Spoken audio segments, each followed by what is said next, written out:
What's going on, everybody? So welcome over here to Logical, Plausible, Probable. We're having a very impromptu after show from my debate with Jeffrey Williams, which pretty much lived up to what I was expecting. It was fascinating.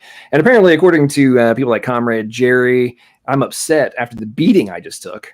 Folks like Watch Your Mic were claiming that I didn't understand what I was talking about and was just completely out to lunch. But anyway, if anyone wants to join, the link to join the after show is in the... it's in the side chat. I'm going to post it here again in a second. And a couple folks who joined us. We got the one and only Dr. Cy Gart, PhD biochemist, who actually had a debate on SJ's channel last January, I believe. And it's kind of funny. I don't know, Dr. Gart, you might have missed this, but I actually played a clip from your debate. Oh, man.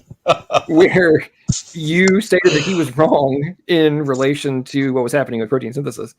And then I asked him a direct question. Are you stating that you are more knowledgeable than Dr. Cy Gart, PhD biochemist? To which he answered, yes, he was.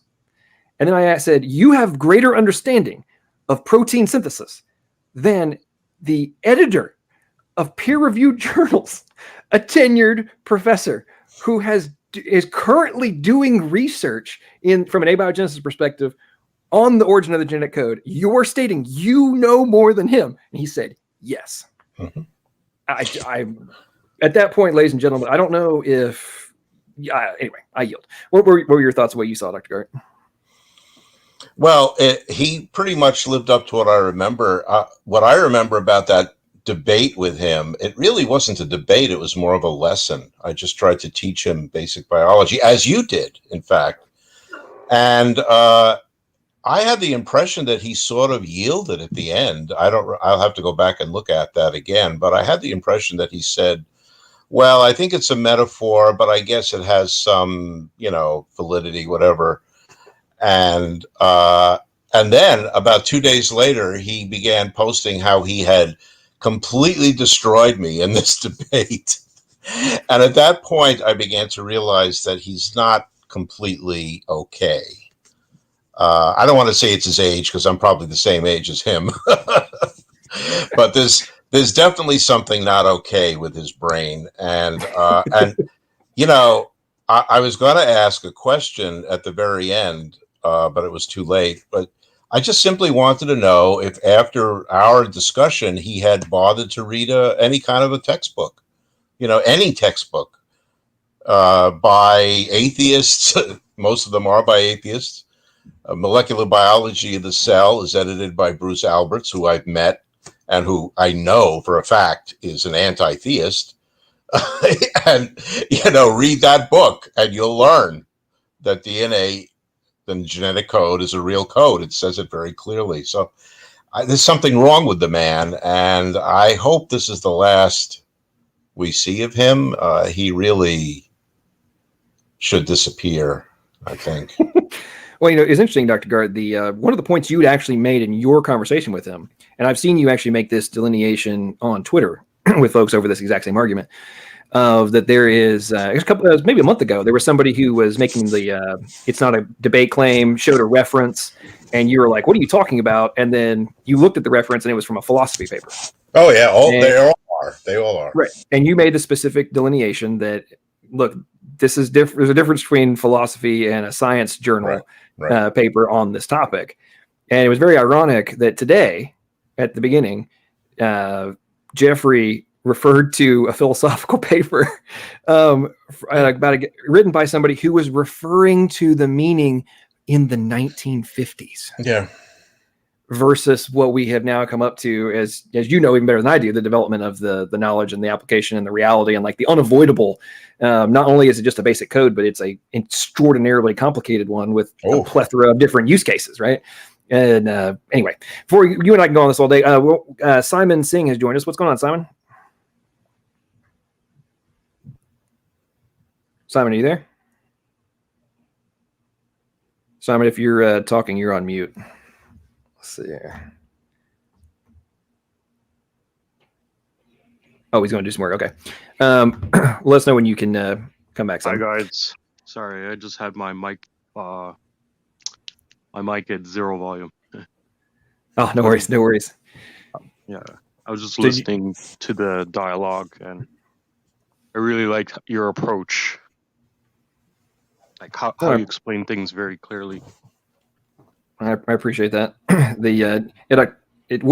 did you catch the whole debate, or did you come in for parts of it? Where were you? What I did you came see? in probably like last minute. Yeah.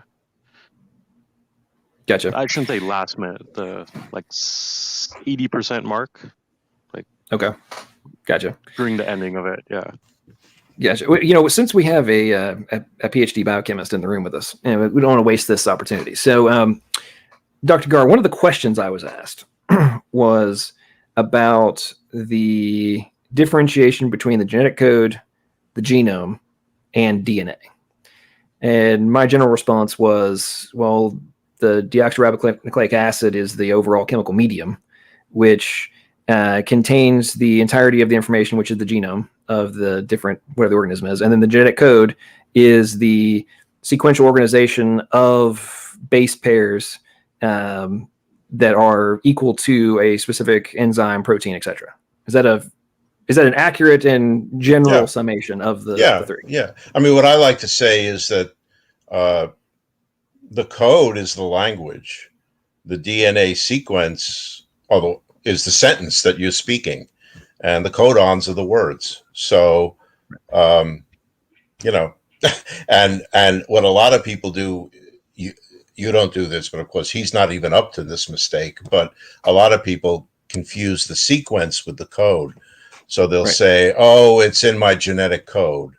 Well, no, your genetic code is the same as everyone else's genetic code.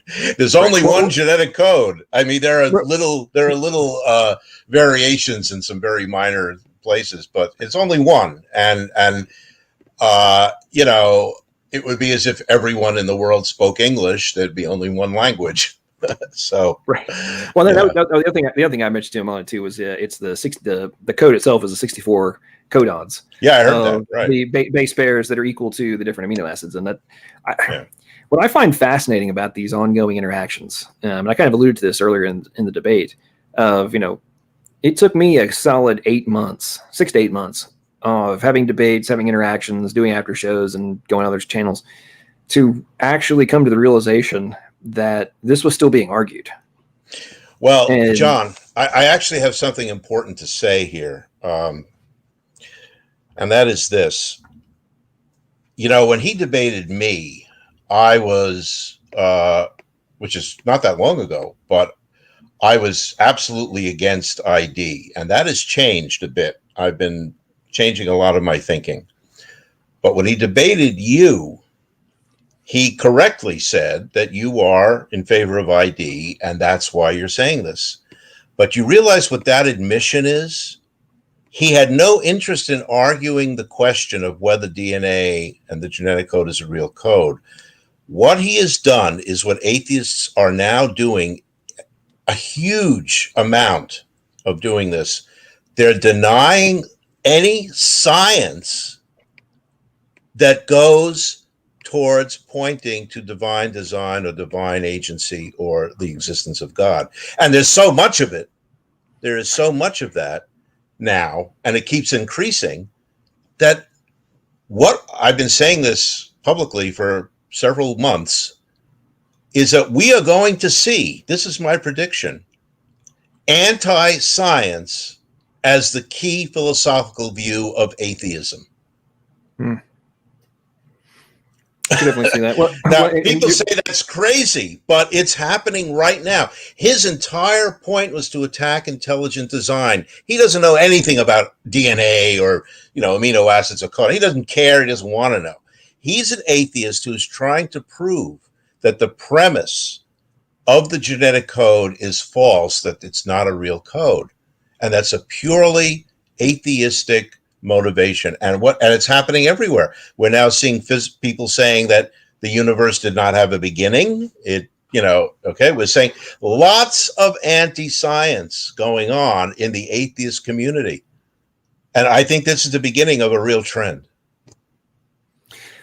I would definitely have to agree with you on that. And it was interesting. If you saw the beginning of his opening his whole opening, basically the entirety of the debate was him making references to the court ruling and for the Dover trial and right. Yeah, and the fact that Hubert Yockey didn't agree with intelligent design, and he kept reading stuff about. That's who he was talking about. I didn't know who. Yockey, yeah, I know. So he was claiming that because Yockey did not agree with intelligent design, that therefore he also didn't believe that it was actually a code. And I'm like, I don't know how much more.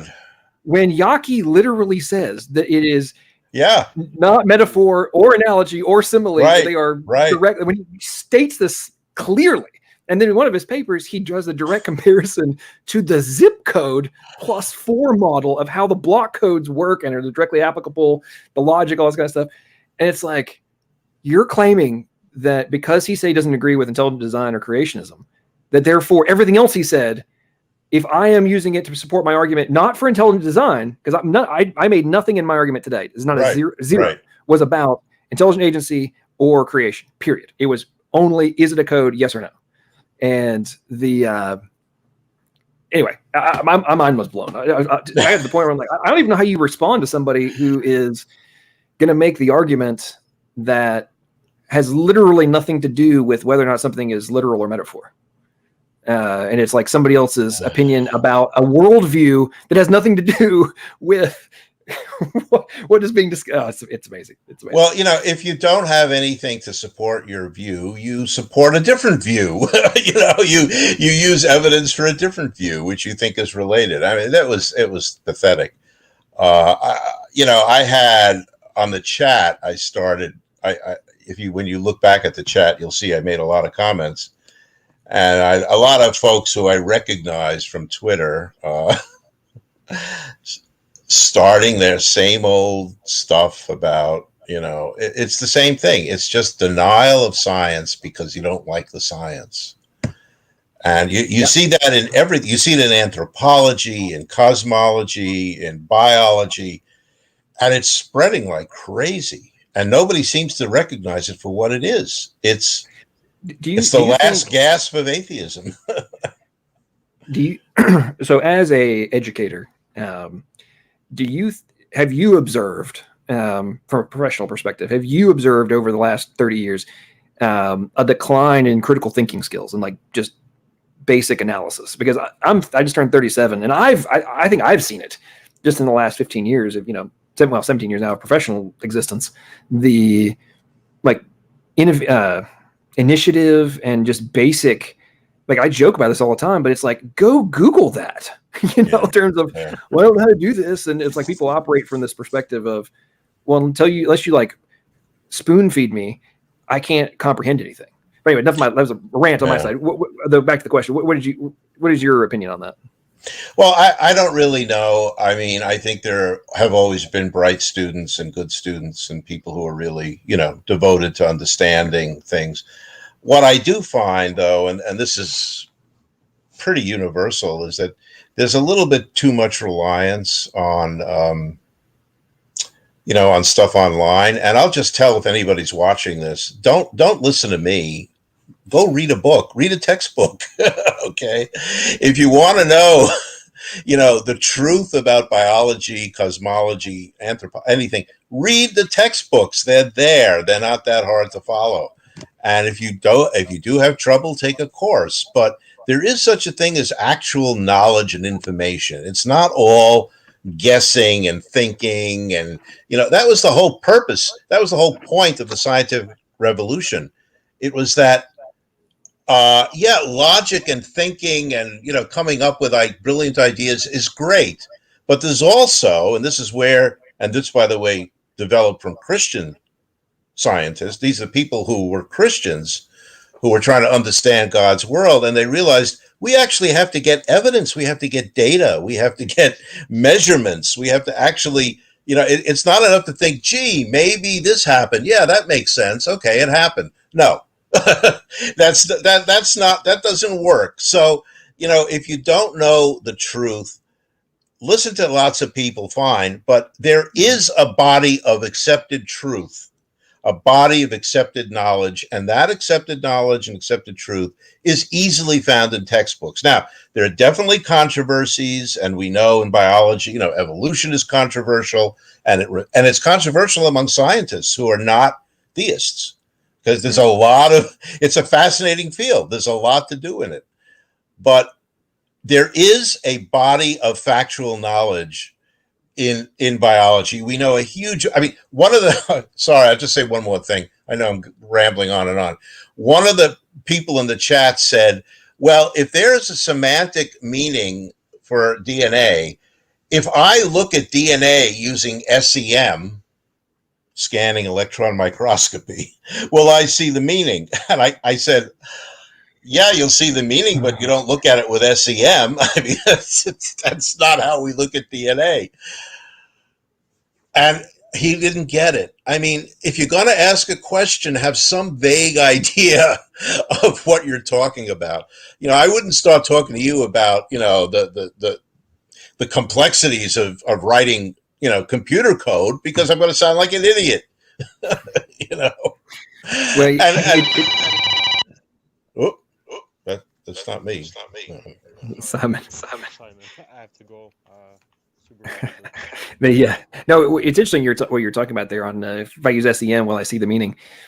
One of the things that, I don't know if you were in there when I was trying to make the point about syntax versus semantics. Mm-hmm. And it's like the physical medium can also be part of the syntax. Oh, yeah. Like, as well as the semantics. Like, you have right. the physical shape, which is now, okay, this shape of the letter T is what I used. I had a wooden block, a picture of a wooden block versus a metal one, versus one drawn in chalk. Like, the semantic rule of the shape of it, right, is a set rule. Right. And then the semantic meaning of it, the t, right, the sound of it is a semantic value that's assigned to it. And then you have extrapolations of that, of like, and from a pragmatic perspective, will the sound of the T be slightly different based on the word or the surrounding letters that are going to be used? And as you know full well, and I was one of the things this thing hadn't going to turn such a dumpster fire I was going to get into, but I realized there was no point. Was the whole aspect of the discovery of the pragmatic values in the genetic code, and how the adjacent codons inside, when the mRNA is inside the ribosome, they found out the adjacent codons have relevance.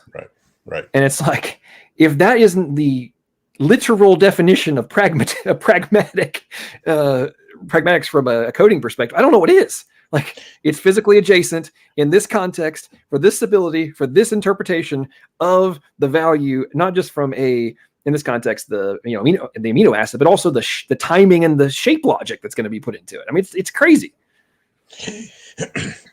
So the other thing, now this of course was not part of this debate, but I'll just say it anyway, because it's something I've been pushing a lot recently.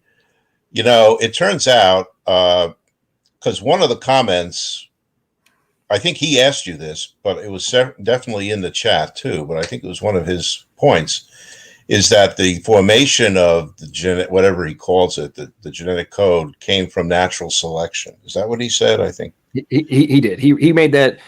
He repeated that over and over again throughout the entire debate. Yes. Now the problem is, and this is something that and you mentioned that I'm doing research on this, and what my research showed, and it's been published, by the way, in a peer-reviewed academic mainstream journal, so it counts. And what that shows is something which actually makes a lot of sense, and that is, you can't have natural selection working before you have the genetic code. So natural selection cannot make a genetic code.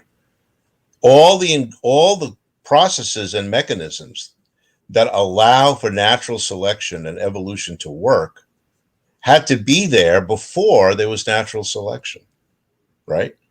Because without a genetic code, how do you make proteins? And without proteins, how do you get phenotypes? And without phenotypes, there's no natural selection. And Dr. Gar, what's the you mentioned this before? What's the current is the co-peptide model or something? They've gone away from the RNA world only, right? Now it's RNA world is. I mean, this is an ironic side note. in the paper, I had some reference to RNA World because, I figured, well, this is the accepted thing now. And one of the reviewers, who is no theism here at all, by the way, okay? So one of the reviewers said, well, you're a little out of date. RNA World is dead. Finally, I've been predicting the death of RNA World for a long time because I always thought it was nonsense. Well, it is dead. And what's replacing it is RNA Peptide World.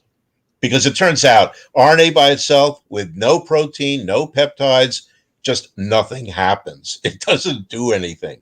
It can't do anything. Yeah, there's some papers from a long time ago that it can ligate itself, but it can't replicate itself on a template. It just starts annealing. So you need peptides to get in there and stabilize the RNA. So now this is the newer theory.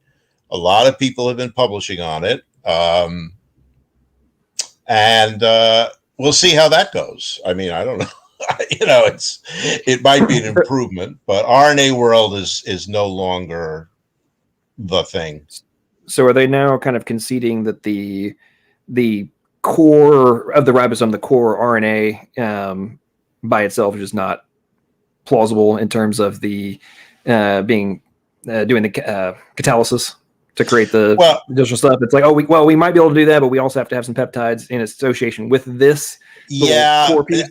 Yeah, I mean, the ribosome as a whole is a very advanced structure, as you know. Right. So it's the question of, can there be ribozymes that do stuff by themselves? And they don't do a very good job. I mean, the original catalytic activities that were found that gave Nobel Prizes to what was it? Adler and Chech, I guess, were the two who discovered it. Those are very weak. And they're not very specific, and they're not very broad. In other words, there's a lot of things that are not done by ribozymes. And yes, peptides probably can help because, after all, a peptide, say it's a 10 amino acid peptide, that's going to have some chemical activity because amino acids have a lot of chemical activity. That's why proteins work so well. So if you put a peptide in with RNA, it's not unplausible that will be better. Whether it will be good enough, I don't know. We just don't have enough knowledge yet. Yes. Yeah. So Tony has a question for you. How do you engineer RNA in the lab without any pre-existing, pre-planned templates and enzymes? Okay, not sure what he means by engineer. You mean make RNA in the lab? I would imagine. I would assume he's meaning how do you synthesize the RNA? Yeah, it's been done. It's been done, but with very shaky results. In other words, you can get if you put a lot of nucleotides into a beaker and you have all the right conditions. And I don't remember all of it. I mean, this is something that James Tour is an expert on, and he would tell you. But you can get small oligonucleotides. So you could get, I don't know, maybe I think they've gotten up to 20 or 30 bases, which is very small. So you could get that. The thing I heard last year was 21, I believe, is where they may have been. They may be more than this, but what I'd heard was that 21 is what they'd gotten up to. Yeah, they may be up to 22 now. It doesn't matter. They got a few. They got a few to go. They got a few. People are going to keep working with RNA for a long time because it was the discovery of RNA World and ribozymes was the single most exciting positive event in the history of abiogenesis research. And we're almost there. We've got it, and only people like Tour, who, by the way, I happened to meet recently, a wonderful guy. I hadn't met him yet. We talked a little bit, but I'm going to be on his podcast soon. So anybody interested? So speaking of that, tell us how for those of you who don't know, that Dr. Gart was a speaker at the Capturing Christianity conference, and they had it out in Houston, I think. And how did that go? I know you were the speaker on Saturday, right? Yeah, it was. I thought it went great. I mean, I had a great time, and I met some wonderful people. I mean, I met Jim, not at the conference, but we just met, for an hour or so outside and had a great talk. This is a man with you. I mean, I know you're, a major, and you've had him on your show, and he, he's a wonderful guy. But I also met Lee Strobel, who's, a longtime hero of mine, and a number of other folks. Even Cameron himself was great to meet, great guy. Fascinating talks. Most of them were philosophical. There was one talk from a great physicist named Luke Barnes who talks about fine tuning, and unfortunately it had to be videoed in because he's in Australia and he can't travel. And he gave a wonderful talk on fine tuning, and I was the only other scientist, so I talked about the argument for God from biology, and I mentioned this point that I just raised, which is that when you talk about abiogenesis, you can't invoke natural selection. It doesn't. It's the chicken before the egg, or whatever. I mean, it doesn't work. So it got a good response. I did a couple more talks where I went into more detail. I did an interview with Cameron. So it was very busy, and the main thing was the fellowship. I mean, it was wonderful to meet all these people, and some of whom I met online, and and this was the first. Actually, this is the first place I've gone in 2 years. So, I forgot how you get on a plane. I mean, well, returning to modern civilization. Oh my goodness. It was like a throwback to ancient days. Oh man. Well, I'm glad that went well and everything. You guys were safe. That's, there's been a lot of promo for that. I was looking forward to seeing. I'm looking forward to it coming out on Cameron's channel to be able to see all that. He will eventually put on the main plenary talks. There were breakout sessions which I don't think were taped, but I may make some videos of those and put them up so people can see them. That's awesome. Tangelo, welcome to the stream, my friend. Haven't seen you in a while. How you doing? He's muted. Tangelo, you're on mute. He may have to step away. Tangelo, if you're there, say something. If not, we will go on over to the one and only Harry Tick Hunter, also known as Dr. Kenny Rhodes. How are you, Dr. Kenny? But also known as Kylo Ken. What? Whoa. Yeah, sorry guys. I've been hunting for Jedi throughout the universe here. Hey, Kenny, do you have like a voice? Does that not go through? That's my Kylo Ren helmet. Oh man, I was going to say I've heard Kenny, and that's not him, so I don't know. Well, I was thinking with a name like a screen name of Harry Tick Hunter, I'm like, man, am I about to get porn bombed by somebody impersonating Dr. Kenny? No, this is the newer, gentler heretic hunter. The kinder. I saw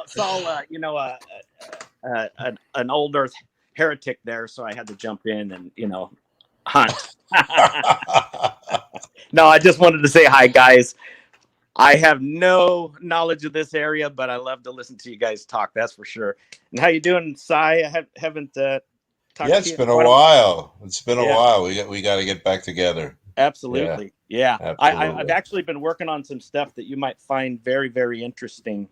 I think I mentioned it to John, but final causation, what you would call finality or Aristotelianism. It would be final causation. Teleology. Yeah. That's my thing. Yeah, not so much design, but directedness toward goal. Yes. As that unfolds naturally, That's right. Kenny, are you going to start talking about essences again? Oh, I'll bring the word essence, when it's least expected. So, ladies and gentlemen who may not get the reference I just made there, about a month and a half ago, maybe 2 months ago, Dr. Kenny had a debate over on MDD with Matt Delante. Right. And he kept referring to a very foundational, well-established principle in philosophy of essence. And he kept being accused of making things up, basically lying, having no foundation in his argument. So Dillahunty was accusing multiple PhD Dr. Kenny Rhodes of not understanding the basic principles of philosophy, which is very ironic because I Googled it just to make sure I was correct. And there it was, like, there's a definition for it. While this guy for an hour and a half is sitting there telling Dr. Kenny he's off his rocker, basically, and trying to deceive people. That was where it really got me. Whereas he was accusing you of trying to, like, gloss things over and, convince people of things that were false. I'm just like, man, we have a ignorant idiot over here who has a worshiping following. Just believe every word that comes out of his mouth, and who's claiming that a basic principle is not true. It was amazing. It threw me off to the point where I should have just told him, okay, you have genus and difference gives you species. That's the definition. That's an essence, in conceptually. But it threw me off because it was like, are you serious? And I'm not trying to speak bad about him because I'm trying to befriend him and I like him. And I don't. It threw me off a bit. I'll say what he is because I can't stand the man. He's an ignorant person who pretends to be smart. Well, I don't want to go into it, but the point is he knows nothing about science, nothing about philosophy. What he is a smooth talker, and that's it. There's no other knowledge base. He doesn't call on any knowledge base. I call him the Jerry Springer of atheism, because what he depends on is getting people who are slightly, unwell mentally to call in. And then he draws them out and he makes fun of them and his audience loves it. It's Jerry Springer. It's disgusting. And, I would like, I'll tell you, Kenny, you and I may disagree with this, but I think it's time to just stop talking to the man. I don't think he has anything there are other atheists who know things. Aaron Ra can be a real pain in the neck, but he really does know biology, at least, or some parts of biology, and some of the others also. But this guy, waste of time. I don't know. Nobody should call into his show. I really felt for you, Kenny. I thought that this, and he doesn't. He's very good at what he does, and I think he's just pure evil. So you had the chance to watch the debate then? Yeah. Oh, okay, good. Yeah. Yeah. Tangelo, welcome to the stream, brother. You back with us? Yeah, I just saw you live. It's not usual, right? So I said, let me join the stream, and it's always good to see Sai. Yeah, it's I haven't been able to do as much lately. My internet's been ridiculously bad. It's still bad right now. It's driving me up the wall. But no, I had a debate over on S.J. Thomason's channel against Jeffrey Williams, who also had debated Dr. Gart, and Otangelo, he may be the most whacked out individual in relation to the genetic code is just a metaphor. It's truly staggering. Just 2 minutes, I'm right back. Sorry. It's just chemistry. It's just like your soda fizzing. It's not. There you go. It's all chemistry, right? Right. and the people who say this know nothing about chemistry. They've never taken a chemistry course. Hey, Dr. Gart, you might find this very entertaining. Were you there when he asked me? And he first stated he didn't think I knew what it was, and then wanted me to explain what a molecule was. Yes, I heard that. That was. I was just like, I don't even know how to do it. Like, I'm going to be accused of not understanding what a molecule is at this point. You handle it very well. If he had said that to me, I would have turned the thing off. Well, Dr. Gart, you do know that he has more knowledge than you on protein synthesis. You do know this. For sure. Hey, Dr. Sai there. I want to run something past you. Yes, sir. It's kind of an insight that I've been thinking about ever since the debate I had with Matt Dillahunty there. And I was just trying to, just think of illustrations, some things that would further illustrate the what we call the real distinction of essence and existence. We're not talking about a separation. We're talking about a distinction, but it's a real distinction. And so I started thinking about the issue of these emergent properties that are right. spoken of. And Mhm. at one time, a few years ago, I was dialoguing with an individual, and had something come up about just the contingency of the universe, that it doesn't explain itself, and the idea of all the parts are contingent, therefore the whole's contingent. Now, of course, someone will bring up the fallacy of composition in there, but my response is that the fallacy of composition is not valid in the composition of qualitatively, like having a red fence made of individual red bricks. The individual brick is red, the entire fence is going to be red. So anytime we're referencing qualities, there's no potential in that specific illustration of the charge of the fallacy of composition. Now, I was thinking,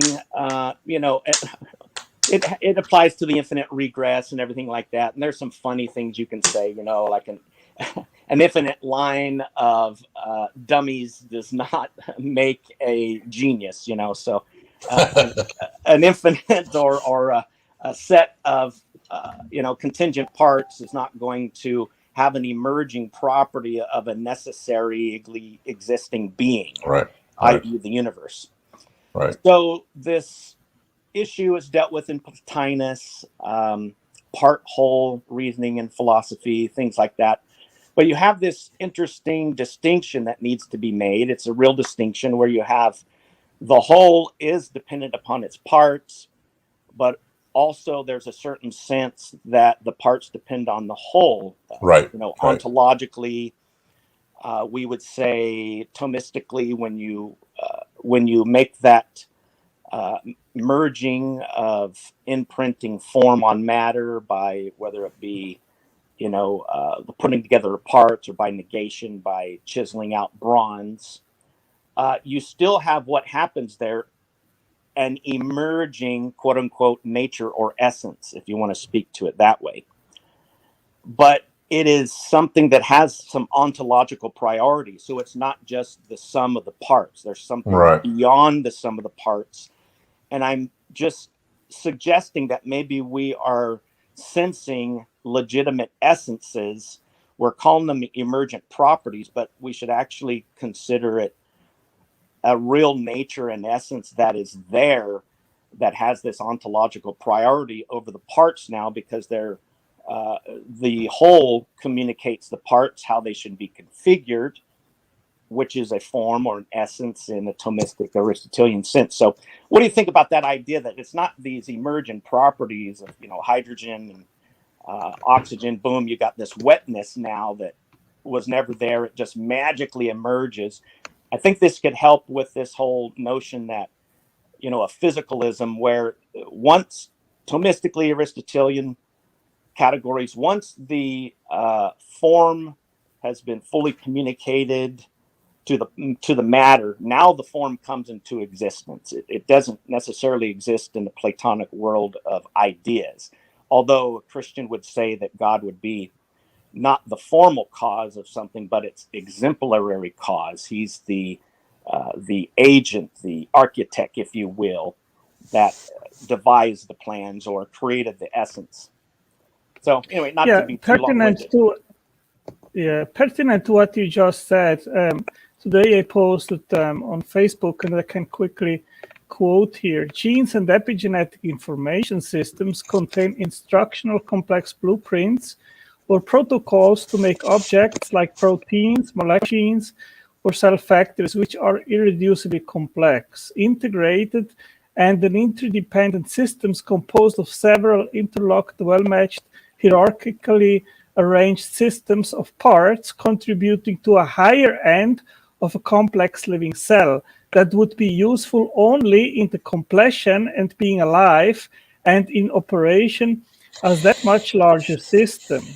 So you need foresight to this, to make individual parts which have just function when the higher system is joined together in a functional manner and in an integrated way.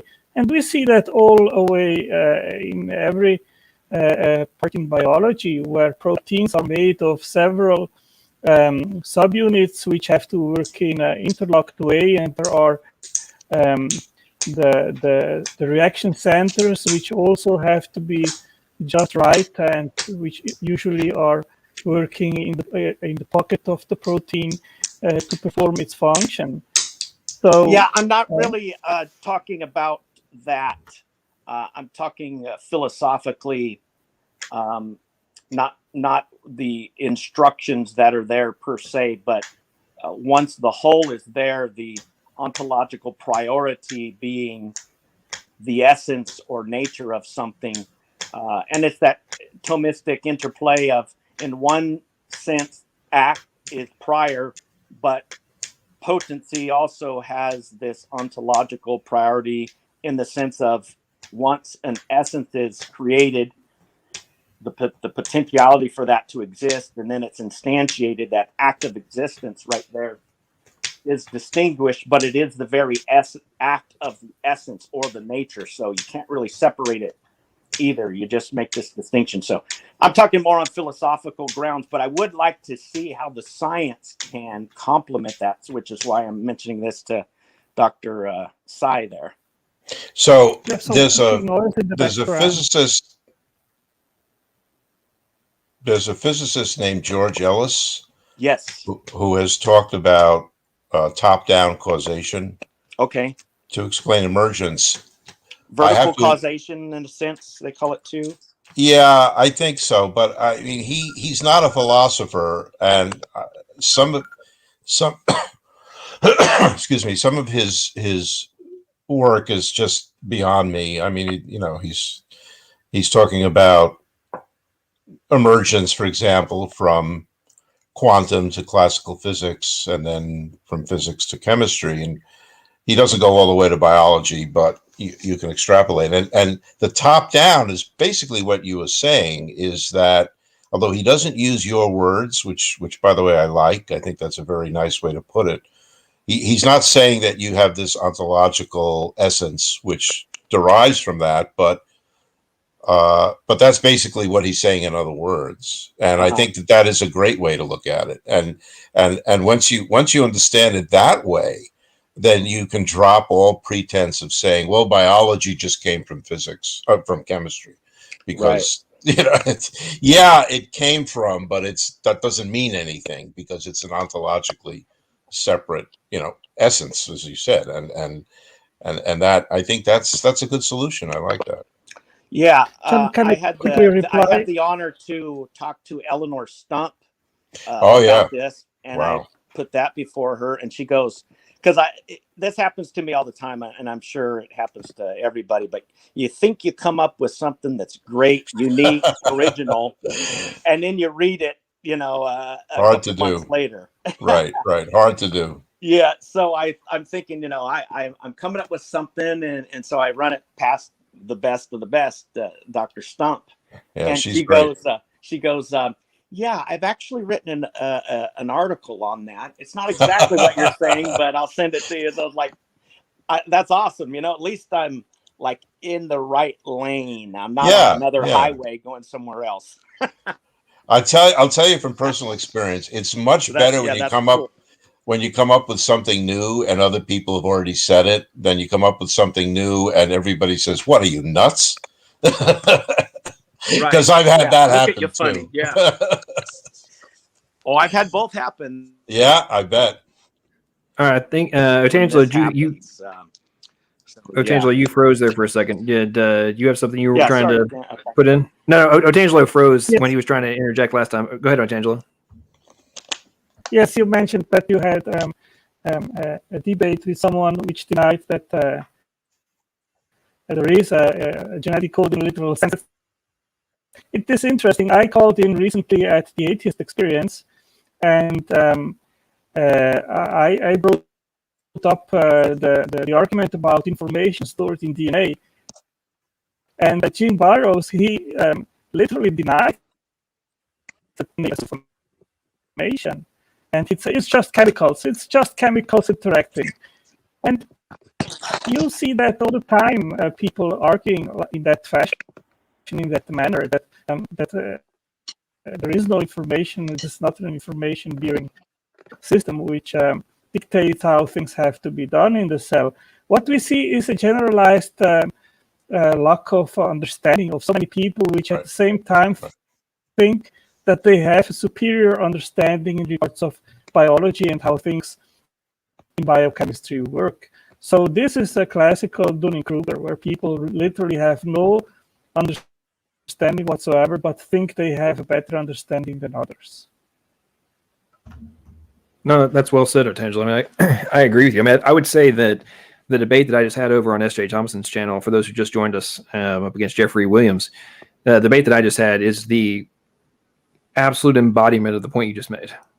And and the irony is that my debate with him was post, and if for those of you just joined us, if you go back to the beginning of this after show, Dr. Gart was talking in great detail, and he kind of equated his discussion with him on the exact same topic as he tried to teach it, treat it almost as a lecture. And he's trying to teach him and explain the basics to him. And fast forward. Even more staggering, John, is even at Speed's channel very recently, they claimed that the information in DNA is descriptive and not prescriptive. And that's just insane. A guy who has for years a channel just talking about these things and making such completely uninformed and simply false and wrong claims. And I think either he is a liar, which decepts others, which have a less understanding, or he also has no clue whatsoever. And I told him that, hey, I mean, if after so much time you don't understand that the information in DNA prescribes how things have to work and how proteins have to be assembled and how to make other parts which are functional in the cell. I mean, I'm flabbergasted. I'm speechless by such size of ignorance. Well, on a slightly different topic, but in expanding on this point, and Dr. Gard also was kind of referring to this, and I know Kenny and I have talked about this as well, of the almost going to an anti-science, right? And not actually, even in spite of the ongoing propaganda and, supposed adherence to the scientific method. It seems like in many instances, if it disagrees with the worldview, then the science, gets tossed out the window, even though it's so-called, absolutely. Still so-called to be science. And I think they even misrepresent the scientific evidence and distort it the way they want and hope that the public, which doesn't have any understanding either, simply swallows it. Well, that's true, and I think what's happening here in the United States right now of the heartbeat bill against abortion that's in Texas. It's going forth now, and all these people, these activist groups, are coming out against it and claiming that it is somehow, that if you are in favor of the heartbeat bill, then that means that you should be against the death penalty. And it's like, wait a minute, you have an innocent life form who has done nothing versus one who has potentially done something to justify the end of their life. But you're going to claim that it's somehow untoward if I want to be in favor of not killing an innocent child? Like, I don't understand how that makes any rational sense. But then going a step further, you get into the whole aspect of this really blows me away of how many people, when they argue about the fetus versus the infant and all this kind of stuff, their knowledge of, the formation of a zygote, for example, is non-existent. Like, they don't even know what's happening. And this goes back to the standing, it's part of the woman's body and all that kind of stuff. And it's like, no, it's inside the body. There is a significant difference between, we can have microchips installed inside of our body. Is it now part of my original body, or is it an external entity that was put into me? There's so many different ways you can go down about that, but I find it extraordinarily flabbergasting, the and concerning, to be honest, of both the level of ignorance as well as the seeming inability of a lot of folks to kind of put two and two together and analyze their own talking points and actually consider whether or not the positions they're taking actually have substance or essence, as to use Dr. Kenny's favorite word. But I don't know. I don't know what you guys think about that. But it's this whole thing with the abortion law in Texas and just the rampant level of pushback, all the way from supposed churches. That's really got me pretty ticked off, to be honest. Some of these progressive churches that have been coming out in favor of abortion. I don't know how you can do that and look yourself in the mirror, to be honest. What is the difference between a zygote and, say, like a mountain goat or a billy goat? Is there much difference between those two? Is that, am I way off base here? Am I in zoology and not biology? Is that where might as well be that to me, because that you guys are way over my head at this point. Yeah, you know what, Kenny? That's the kind of question Jeffrey Williams would have asked, but he would have been serious about it. I didn't see the debate. I'm gonna have to watch it. Oh, you have to watch it. That question would be exactly in his repertoire. Kenny, if you want to have context, at the beginning of this after show, Dr. Gart, actually it was before he went live. He said that he couldn't, for anybody who says that, I'm paraphrasing, but basically anybody who says that you lose your temper and go off on people and stuff, the fact that you didn't do that this time was the basic.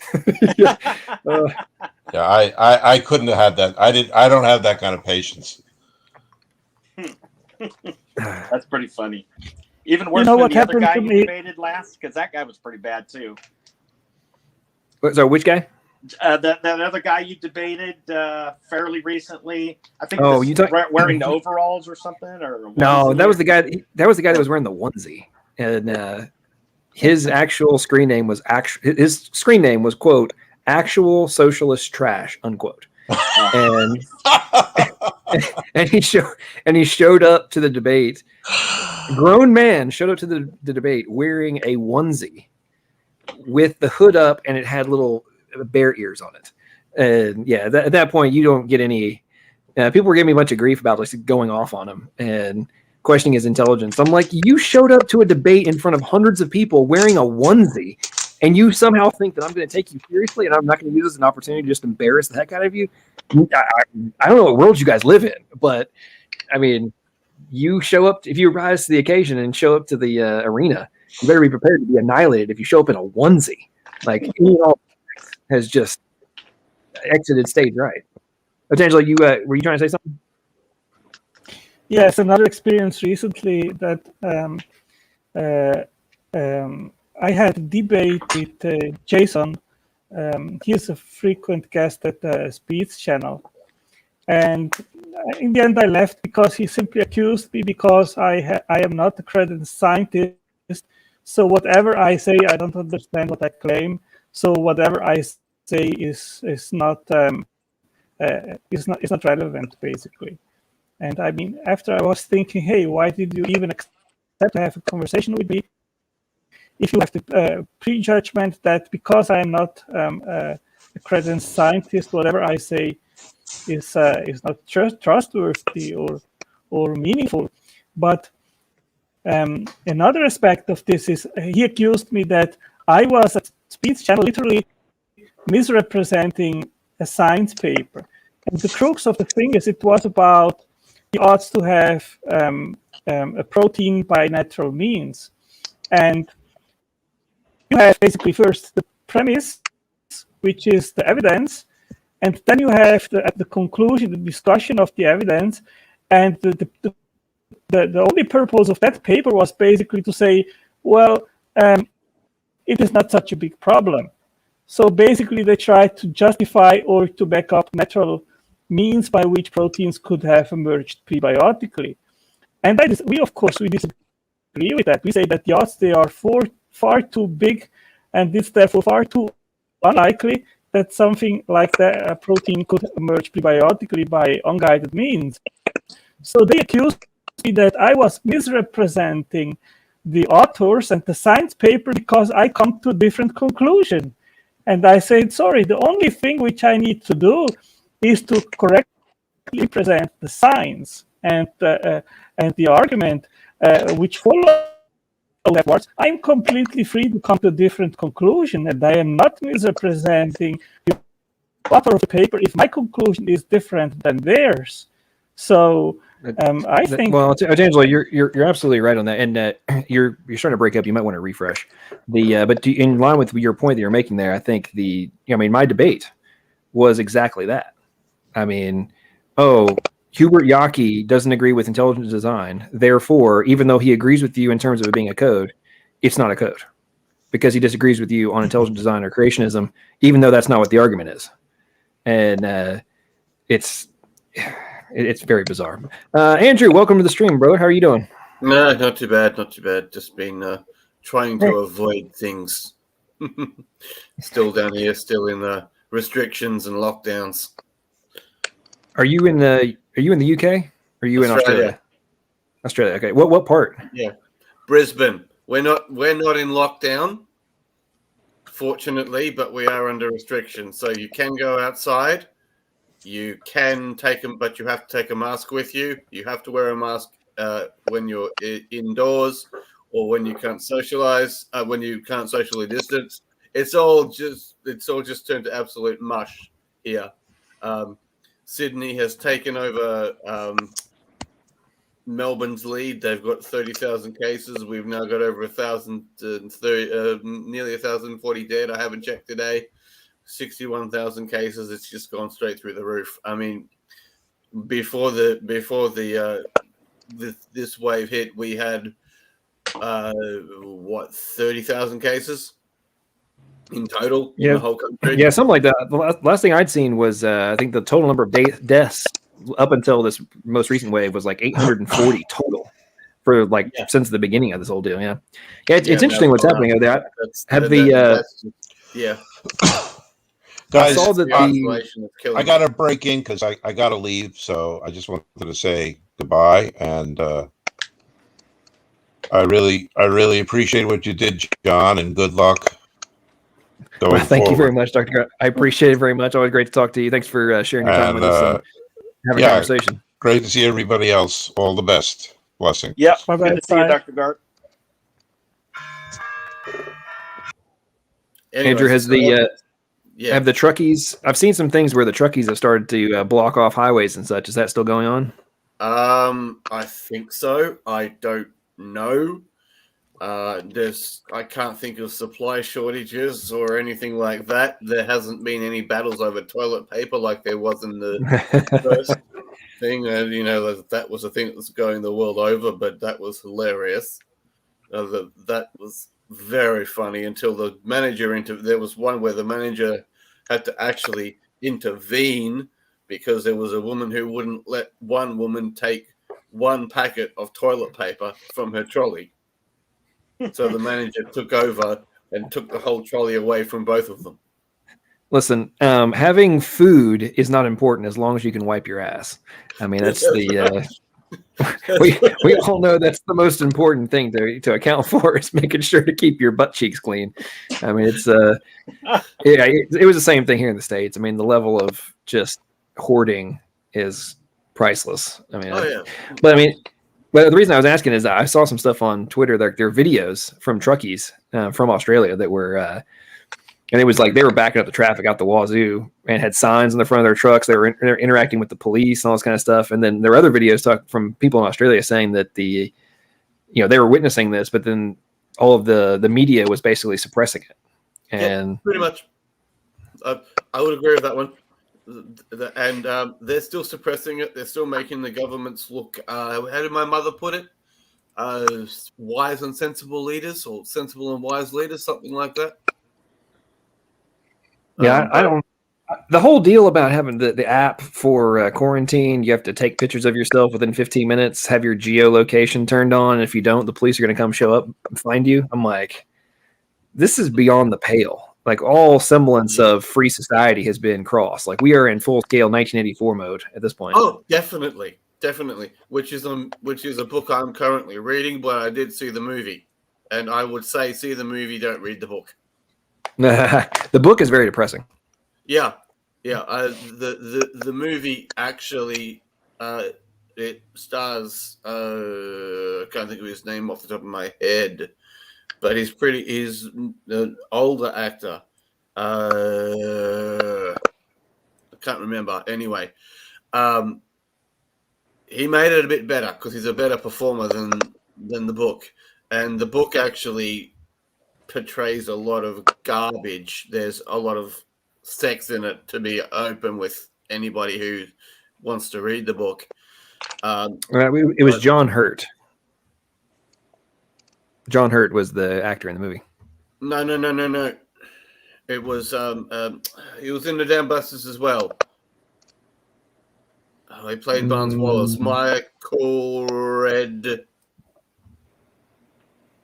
Radford? I thought he was the director, wasn't he? No. He was the actor. He played O'Brien. He played the character of O'Brien. Okay, Richard Burton played O'Brien. I pull up the cast real quick. It's saying that 1956 version. No, this is the 80. This is actually the 84 version. Yeah, no, there's a 1956 version. Ah, okay. So you've got the wrong version there. Yep, you need the King James version of it.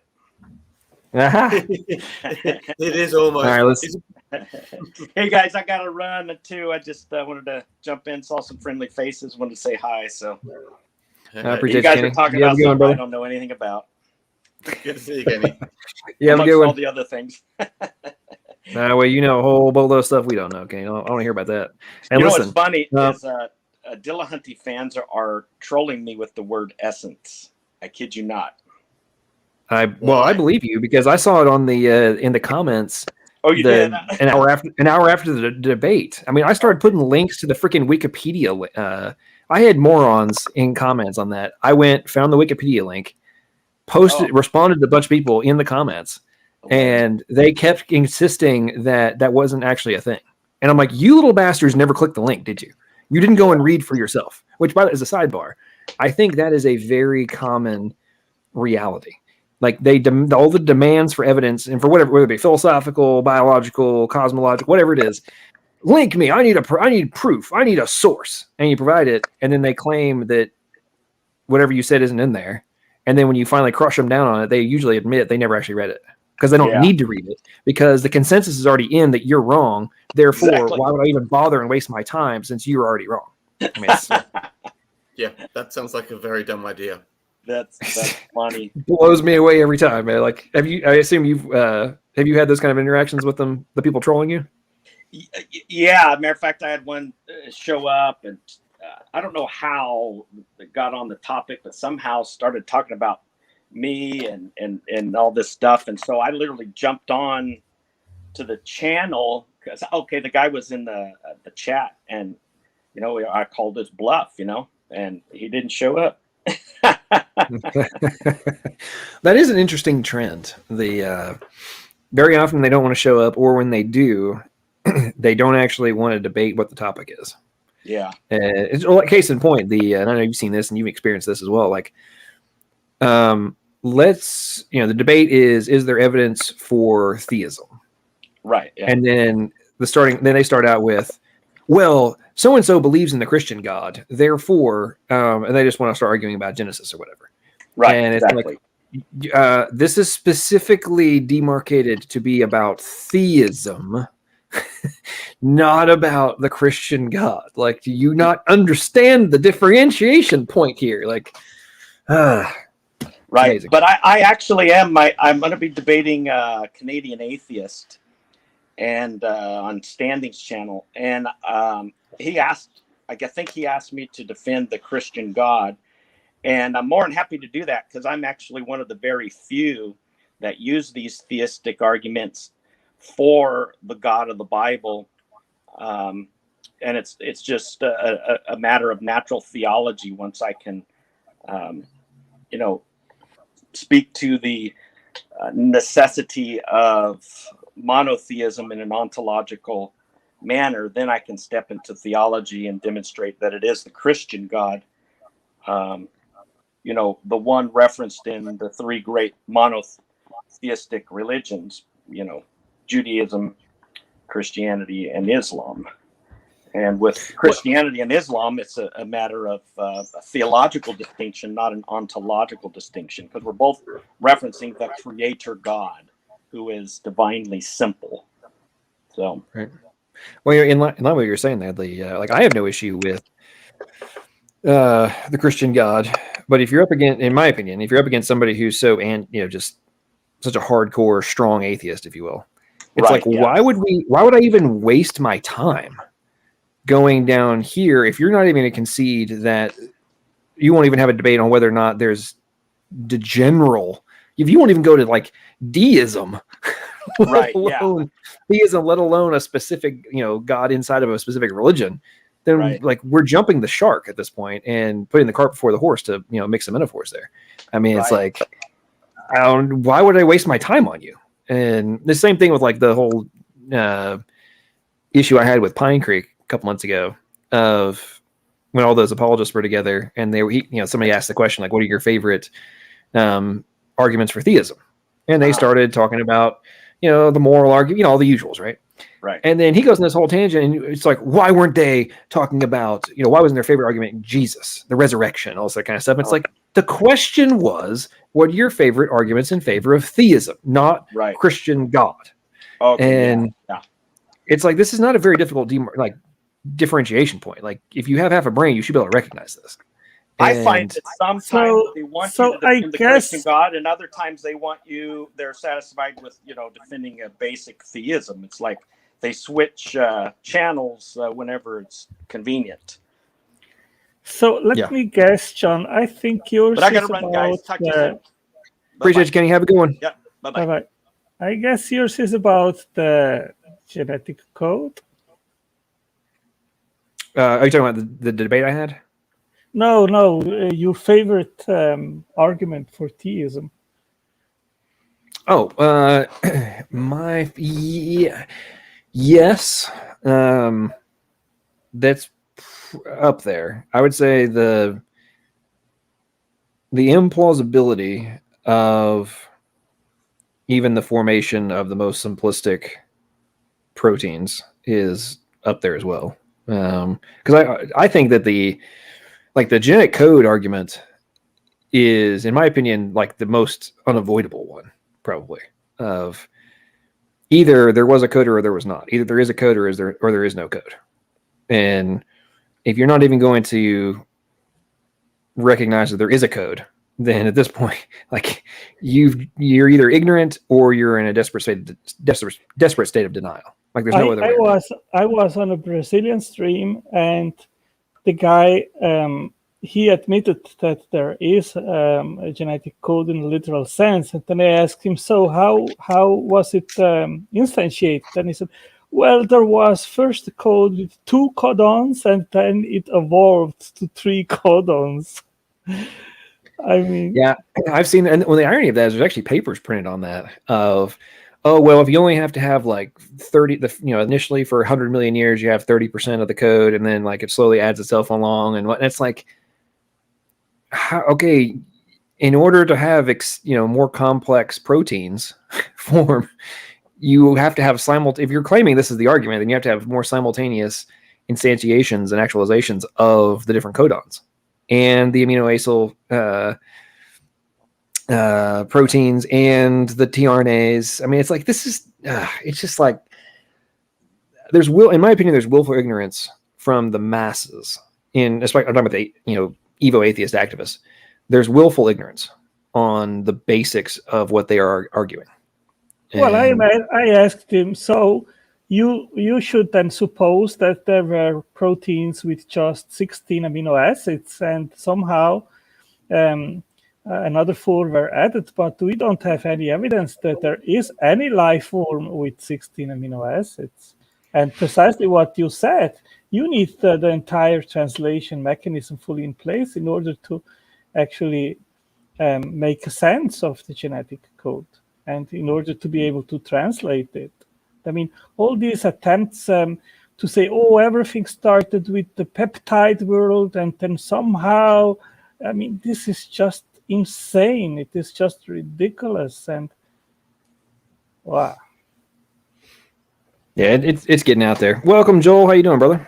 Hey, what's up, computer noobs? I'm here busy randomly mutating my own code right now as we speak. I talked to you in a while. Yeah, I've been on much in the last couple months since I moved, but it's that code you're writing is not that complicated, buddy. It's not. No, it's only I don't know 6 or 7 million lines of code or so right now. Well, listen, an AI program could totally write that. Yeah, it is an AI program. Oh, you mean you're writing AI? AI? Oh, you mean you're writing an AI program? Oh, yeah. Okay. Yeah, but intelligent agents aren't needed to create AI. Yeah. You say I'm artificial? Yeah, pretty much. Okay. You might be right. No, it's actually pretty funny, man.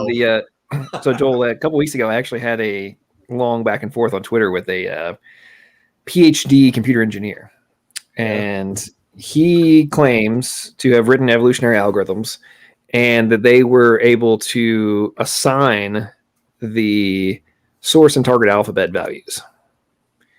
Wow. And I'm like, I don't believe you. So you're claiming that your AI program created a new, like, it didn't have anything, but then it somehow created its own code. No. You wrote one that already had a pre-existing code, right? Yeah, I did, but I mean that's not what was being done inside the system. I don't know how many times I have to explain this. Like, this is not that. Shouldn't be this complicated to comprehend. We do write AI filters, we call it, that can be taught. We train them to recognize patterns. It's mainly used for big data analytics, where we've got a bunch of what's called disparate data streams that don't share the same formats, right? And so we'll teach an AI how to just try to recognize patterns. It's a machine learning technique. And it'll try to kind of create its own little quote unquote pseudo language, but it's not something that humans can really understand. It's like a protocol basically to try to match other protocols with and organize things, and then we can try to hope to pretend to redirect certain streams of certain data types to make more sense with it. But it's not like a real language, and usually takes humans to go pretend what the AI, thinks it organized, to actually make it useful. The AI can't do anything with it other than just, the pattern recognition that we teach it. So but you guys already have, but you have algorithms already that are a necessity for that learning to happen, right?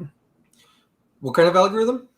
Well, I'm saying, I don't know what kind it is, but I'm saying you have to have pre-existing algorithms and programs written in order for the learning to take place. Yes. Correct? Yes, right, in machine learning, there's an entire phase of the project. It's called teaching. You have to literally teach your AI. You give it a pre-known or gold set of data to compare against. And then when we run the algorithm, we adjust it to see how close of a percentage it can get its own quote unquote pattern to match the known standard. It cannot do it without a standard. Right. So you have to have a starting, like a foundational starting point from which to build. And if you don't have the foundation, then nothing. You can have all the data running around all you want, but there's nothing going to be happening to it from the learning perspective. Not only that, but when the percentage is too low and it doesn't, find the right pattern accurately enough, we have to adjust its algorithm manually sometimes. Actually, all the time, but still. Interesting. Go ahead, Andrew. Oh, there's some automation to it. That's the whole purpose, but it'll never happen on its own. We've tried to let it happen on its own, and just usually, breaks down and just, makes things worse. Yeah, because you are essentially, for lack of a better word, you are the god. Mm-hmm. No, exactly. So, and computer scientists have a problem with God himself not needing to be created, but he just has to be, and he's so powerful and all-knowing and all-loving, and the, for lack of a better Biden moment, the thing. How the heck are these people still atheists? They believe in magic, because not only do they think that this wonderful code can code itself, but there's a whole hardware substrate that has to be specifically and critically precisely designed down to the basically I can't think of the right word right now. The precision has to be perfect. If you're ones and zeros, or if you're 0 through 4s, whatever your codec substrate is off, then everything you're trying to do is useless.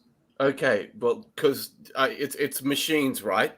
And it's almost like a Terminator, but you've got to train the machine to do. Say you can't make a machine that lifts bricks and makes mortar to build a house, right? Yeah, essentially, we literally have to teach it how to recognize patterns based on our own ability to teach it, be able to teach it to recognize patterns it can learn. And So we're just automating it. So it would have to learn to lift a brick and to how to make the mortar, and then it could build a house. But worse than that, it has to know how to pre-attention make the brick and mortar build a while it house. lifts it, basically. Yeah, and then how to know where to put it. Yeah. Yeah, because I mean, my father-in-law once was building a house with my ex-father-in-law, I should say, was once building a house on a block of land. The guy turned up and he had all the stuff, and he looked at him, and I don't know why he did it, but he looked at the guy and he said to him, "Okay, put it, or where do you want it?" He said, "Oh, well, it's put in the pile." And how am I going to get it to go together? Am I going to get the dynamite? Or whatever happened, he was going down the list and he said, "I see the dynamite. I see there's everything here, but where's the dynamite? Where's the thing to start it and put it all together?" Just run into it with the truck, maybe. That'll help. Yeah, no, you dump it all on the ground, you put it in together, you put dynamite underneath the whole story, and then the dynamite goes kaboom, and you get a house out of it. Yeah, but where'd the dynamite come from? That's what an evolutionist would want to say, right? Well, yes. Here's how do they like the match for the dynamite? There's all kinds of problems. I don't know. See, this is the other problem, and I don't know why I said it. The guy just looked at him as if he had 3 or 4 heads and drove off. He didn't get it. Well, what's interesting? You asked about the build a robot to build a house. I don't know if you know this, but they've actually have created bricklaying robots, and it's gonna be very interesting to see where they go with all of the labor shortage around the globe. If humans just not want to go to work, well, guess what? These bricklaying robots have been starting to gain a little bit of traction, like different little specific locations. But I'm very intrigued to see if they have now are just going to take off, because they can lay more bricks than a human, and they can go 24 hours a day. Yep. And it's like picking fruit off trees. Yep. It's like, okay, so but picking fruit off trees, haven't they? For literally years. Some people have automated, for lack of a better word, automated their systems because they can't get the workers. Yep. Exactly. But the whole reason I'm bringing that up is, obviously, we were pointing out the lunacy of, even if you have all the bricks and the cement and the tools and the mini cranes and everything else you would need, and then the frame and everything to build a house, you could stick them all somewhere and they would never, without intelligent agent, whether it be a programmed robot or robots to be able to do it, or humans, you're never going to build a house ever. No, you still need the machine to do it, but you can't program the machine to paint that thing, can you either? Right. Well, and here's the other thing: like, you're going to take a brick wall and paint the brick wall at the same time. You can't get them to lay the bricks, put the mortar in, then paint the wall at the same time. You'd have to use a different machine, wouldn't you? Or reprogram. Well, either that, or you'd have to have the most robust machine ever created that could do multiple things. Oh, wait, human beings. We can do all sorts of things. I've talked about this before, but one of the things that always gets me every 4 years of the stupidity of the evolutionary argument, and especially in relation to how, we must suck. If there was a designer, he sucks. And I'm like, do you morons never watch the Olympics? Like, you have hundreds of a couple hundred different types of extreme precision specialists and all these different things, but they all have the same starting framework. And even though myself am never going to be an Olympic level swimmer, at one point I was a pretty damn good one, right? But I also played basketball, and I played baseball, and I played football, but I will never walk on the NFL field, right? I won't ever walk into an NBA game. Doesn't mean I can't play the game. And it's like, but then there's other guy who's, you got the Michael Jordans of the world, who was the most amazing of all time at that, but he also went and played baseball. And while he wasn't, MLB worthy, he still was able to play at a minor league level, which, let's get real, for the vast majority of us, if we walked onto a baseball diamond, even to minor league level, we we would miss the ball every time, right? Like, it's just a fact. Unless you took on a sport like Anthony Mundine, who was a rugby league player who turned to boxing. Is the golf cap an indication of that too? Something? Looks like you're wearing a golfer's cap. It is a golfer's cap, but it's allusion to my childhood growing up in England. People used to wear them all the time. But that whole deal aspect, and then that's just on the physical sports level. And you think about, like, okay, I can play the piano. Well, I suck at it now, but at one point I was pretty decent at it. I can play the piano and goof around a little bit on the guitar, but I can also do stuff on a computer. Like, what robot is going to be able to drive and do something on a computer and play basketball and play the piano and all those other different things? Oh, and go cook some food and take care of a kid. Like, really? That's when you think, well, exactly. But when you think about the amount of code that would be necessary in order for us to program all of those just few functions, and I'm barely scratching the surface of all the different things that we do without even thinking about it, right? I mean, the self-driving car ventures, there is no telling how much code is behind a self-driving car. I can only imagine how complex that, how many different systems have to be working together in order to, an input, output, data input, signal, all that kind of stuff. There's no telling what that's got to be. I mean, Joel can probably attest to that more than I can, but I mean, I'm sure it's just insane. That's nuts to think about, right? But we take it for granted on the fact that backing the car out of a parking spot is extreme calculation and knowledge necessity of physics and momentum and speed, all those things, right? In order just to back your car out of the driveway, something that we take for granted. But not every human being can do that. Well, that's right. There's a lot of people that suck at it too. That's what I mean. But even even some of the most dumb humans still manage to be able to drive. Oh, I know. Now, a lot of them are dangerous, and we might want to take some of them off the road.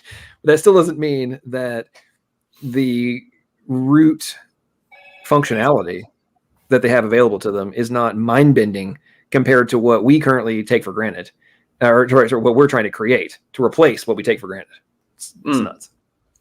So I think I could possibly give a good layman's example of some real-world code I'm working on and how really difficult this is, but the error proneness that changing code is.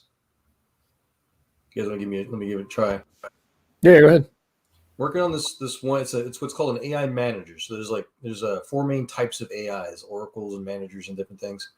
And so this one manages other AIs. And what I'm basically doing right now is one particular code. This is called a polymorphic software engineering concept. And God's code language does the same thing, where you can use multiple objects or multiple function groups to do different things, different ways from the same exact code, right? ERVs are an example of polymorphic design. And so what I'm trying to do right now, there's this one function that's in what's called the node service. This AI manager, it manages terminals for the security product, and it tries to identify different location groups by what they describe as nodes. And so I'm using a get nodes function in the node service section of this AI, this repository, which someone wrote it 2 years ago. I've only been on this particular job for less than a year. This is older code, somebody else's code. So it's my job to go in here. I need to add the ability for the AI to search by what's called terminal type on top of the other three previous parameters in this polymorphic design. And so I can add the fourth parameter, and I can pass what's called the terminal type to this side of the AI. I can do all that great, and I've got other things that collect that from the user inputs and other database things. But if I just this get nodes function, it's in a different part of a different AI. If all I do is just change this one side of it, and again, this is all one big giant program, then other things out there, other parts of different AIs that use the same get nodes function, that don't recognize the fourth parameter that I'm trying to pass from this other piece.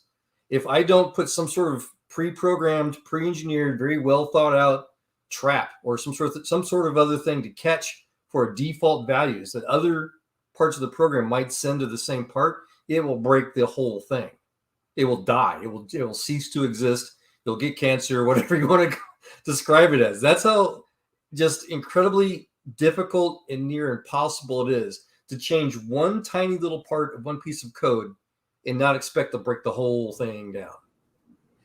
Well, the point you're making about the ability to adapt and be polymorphic and such, what I find so ironic about the arguments that we hear against the genetic codes, biology in general, design, et cetera, is, and correct me if I'm wrong on this, but the type of functions and code that you're, well, in this context, modifying and updating, and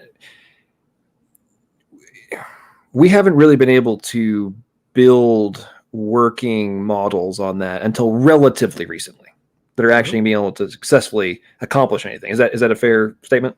Yes, that is the bleeding edge of information science today. We are hoping to be able to reverse engineer God's code to do things for our own, hopefully within the next century. I think the best we're doing today is we're starting to experiment with data storage, being able to try to store information on a molecular level with graphene and things like that. But the code, we're just barely, in the last 10, 20 years, we're just barely beginning to understand God's programming language based on our advanced programming languages. Right. And that's what always gets me in relation to, I'm assuming, I know we're trying to do much more with like multiplex codes and such, but it's like, how it's not code because it does things that human code doesn't do. And I'm just like, huh? So so it can do everything that ours can do right now. Our most advanced stuff, the genetic code and the variety of organic codes are able to do all the things that our current code can do. And then it has a bunch of stuff that ours can't do yet. And then you're going to argue that means it's not actually code because ours is inferior. And that one, I never am able to get around that. When I hear those kinds of arguments, it blows me away every time.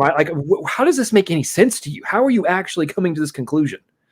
I think probably one of the best counters to that claim is, again, in information science, we have what's called a SWEBOK, a software engineering body of knowledge, SWEBOK. Everybody can look it up, and it's constantly changing. It's constantly, quote unquote, evolving. We're adding new things to it with the techniques that we learn and share across the world, across humanity. And it's constantly, gaining complexity, And so we're just now starting to begin within all of our lifetimes here, being able to understand God's literal programming language that fits our own SWEBOK standards already. It's not just code; it's fitting our own SWEBOK, our own body of knowledge, techniques. Our body of knowledge is now being improved by God's technology, literally, not figuratively, not whatever, literally. Well, and I think the dynamic aspect of a lot of the regulatory components that exist in biological systems, I know for a fact that we're attempting to recreate them in our own DNA-based computers and all that kind of stuff. And it's like, so you're claiming that a system that has more possible functions is evidence of bad design. I've just never been able to get around those arguments of just. Anyway, I don't go on a tangent about that. It drives me up the wall of just the sheer level of ignorance, and then even when you present as you're talking about the bleeding edge, it's like, here is where we are. Like, this is reality. It's an unavoidable reality. If you can still argue that there's no intelligent agent necessary, you can come up with hypotheticals of how it could form, but it's like arguing that the sky is not blue. It's even worse than that, because even our own human intelligent coding software, our own designs are full of quote unquote errors or things that don't make sense to the next guy. The code I'm looking at right now, again, this is 2 years old. There's all kinds of comments in here. There's sections, there's other pieces of information and data in here that not only do I have no clue about, because I'm just not learning this side of the AI, but it's stuff that I know is not necessary. And I'm having to reach out to my other engineers because I'm not sure the changes I'm going to make, what all that's going to affect. I have to put things to hope to catch my future potential errors that we can't anticipate yet. So there's all kinds of seemingly disconnected and missing pieces and extra pieces, things that we see exactly the same in God's programs. So we see intelligence, not just in our code, but in life code. It's the same, including the quote unquote bugs sometimes.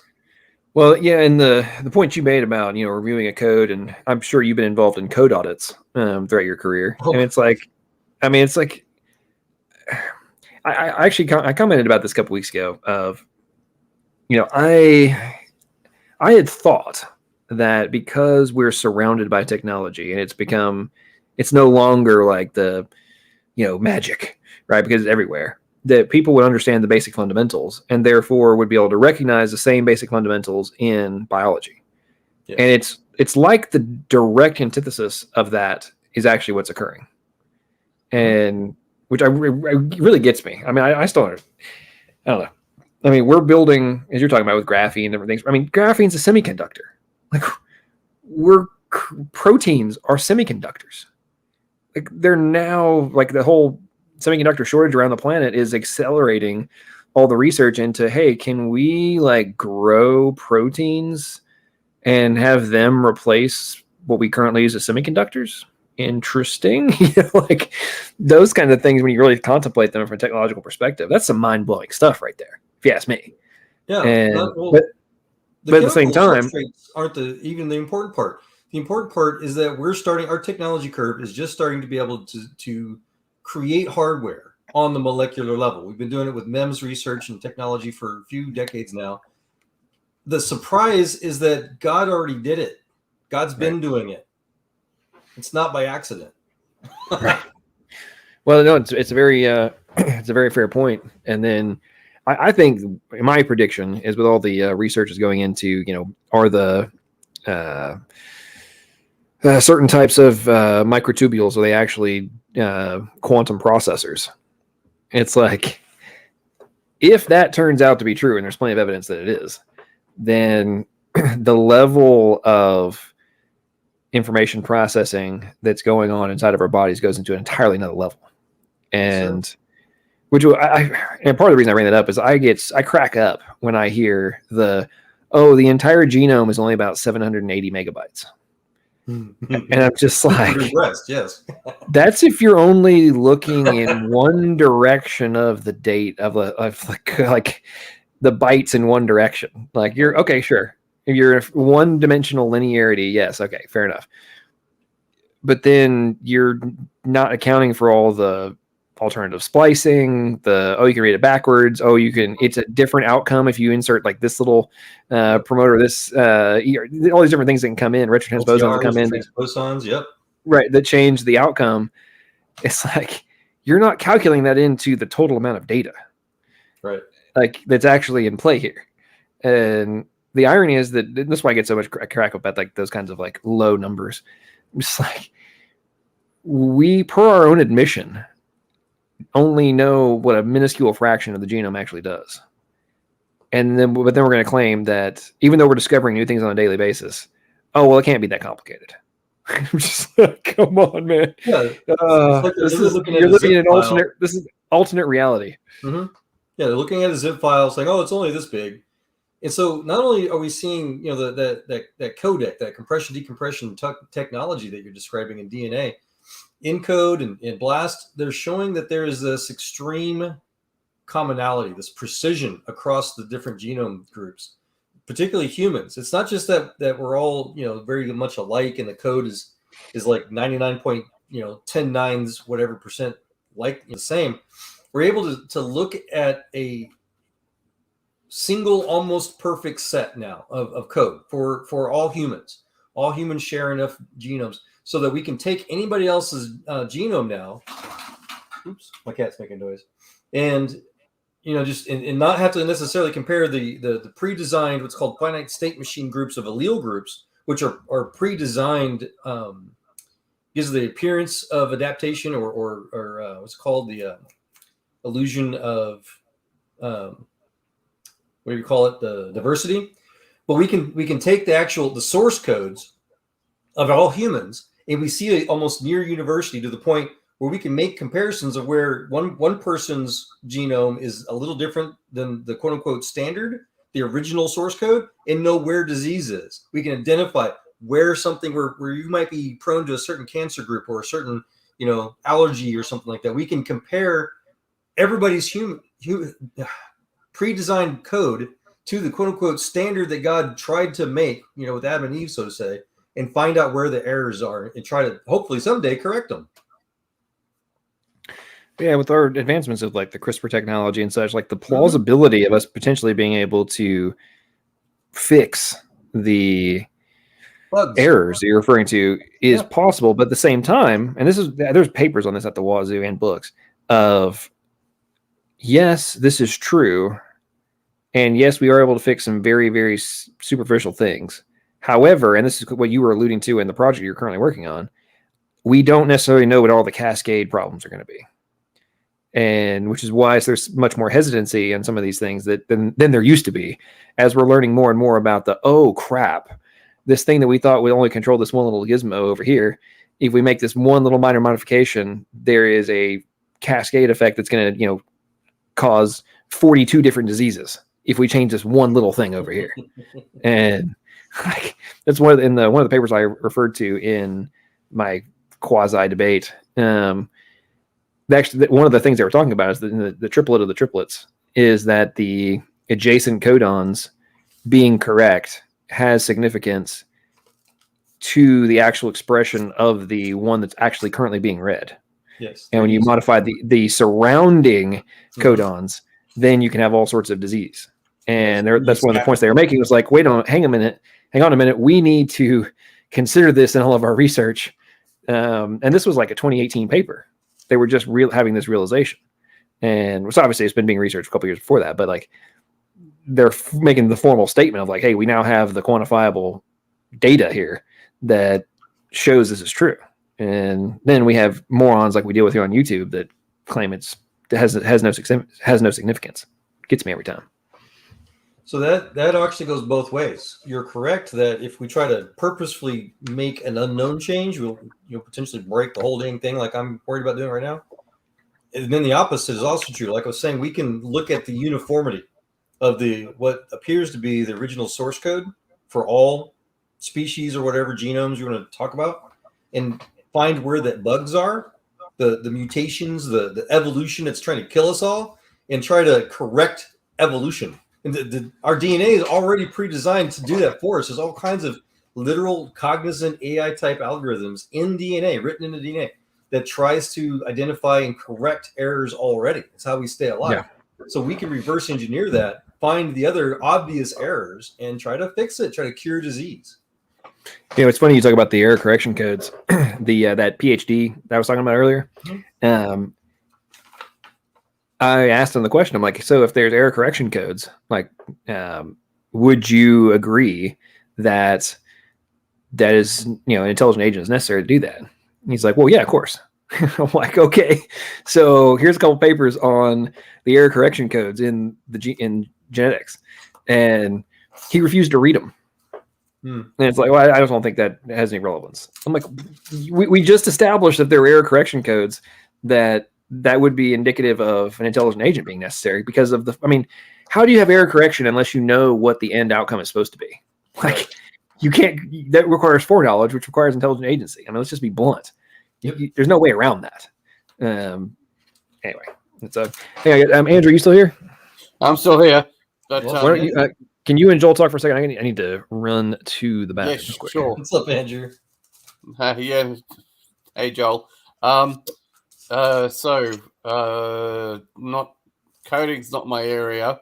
Indeed, science isn't my area because, if I remember correctly, the only science I took was grade 8 general science, and I remember my teacher telling me one thing that he was going. I went to Christian school.